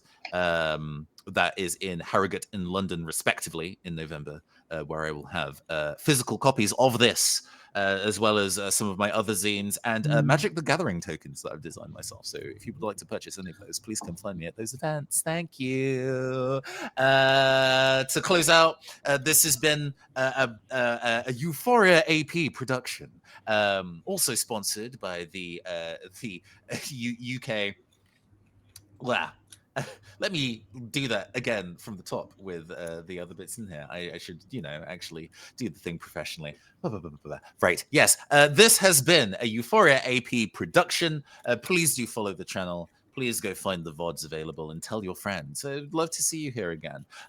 This has been in part sponsored by the UK Tabletop Industry Network, to which I am also a member. And this has been part of our Black History Month content. Thank you for supporting Black artists. I mean, you should support Black artists all the year round, but you have super no excuse to do so this month. This has been a delightful time. We'll see you all next Tuesday. Have a fantastic evening, everyone.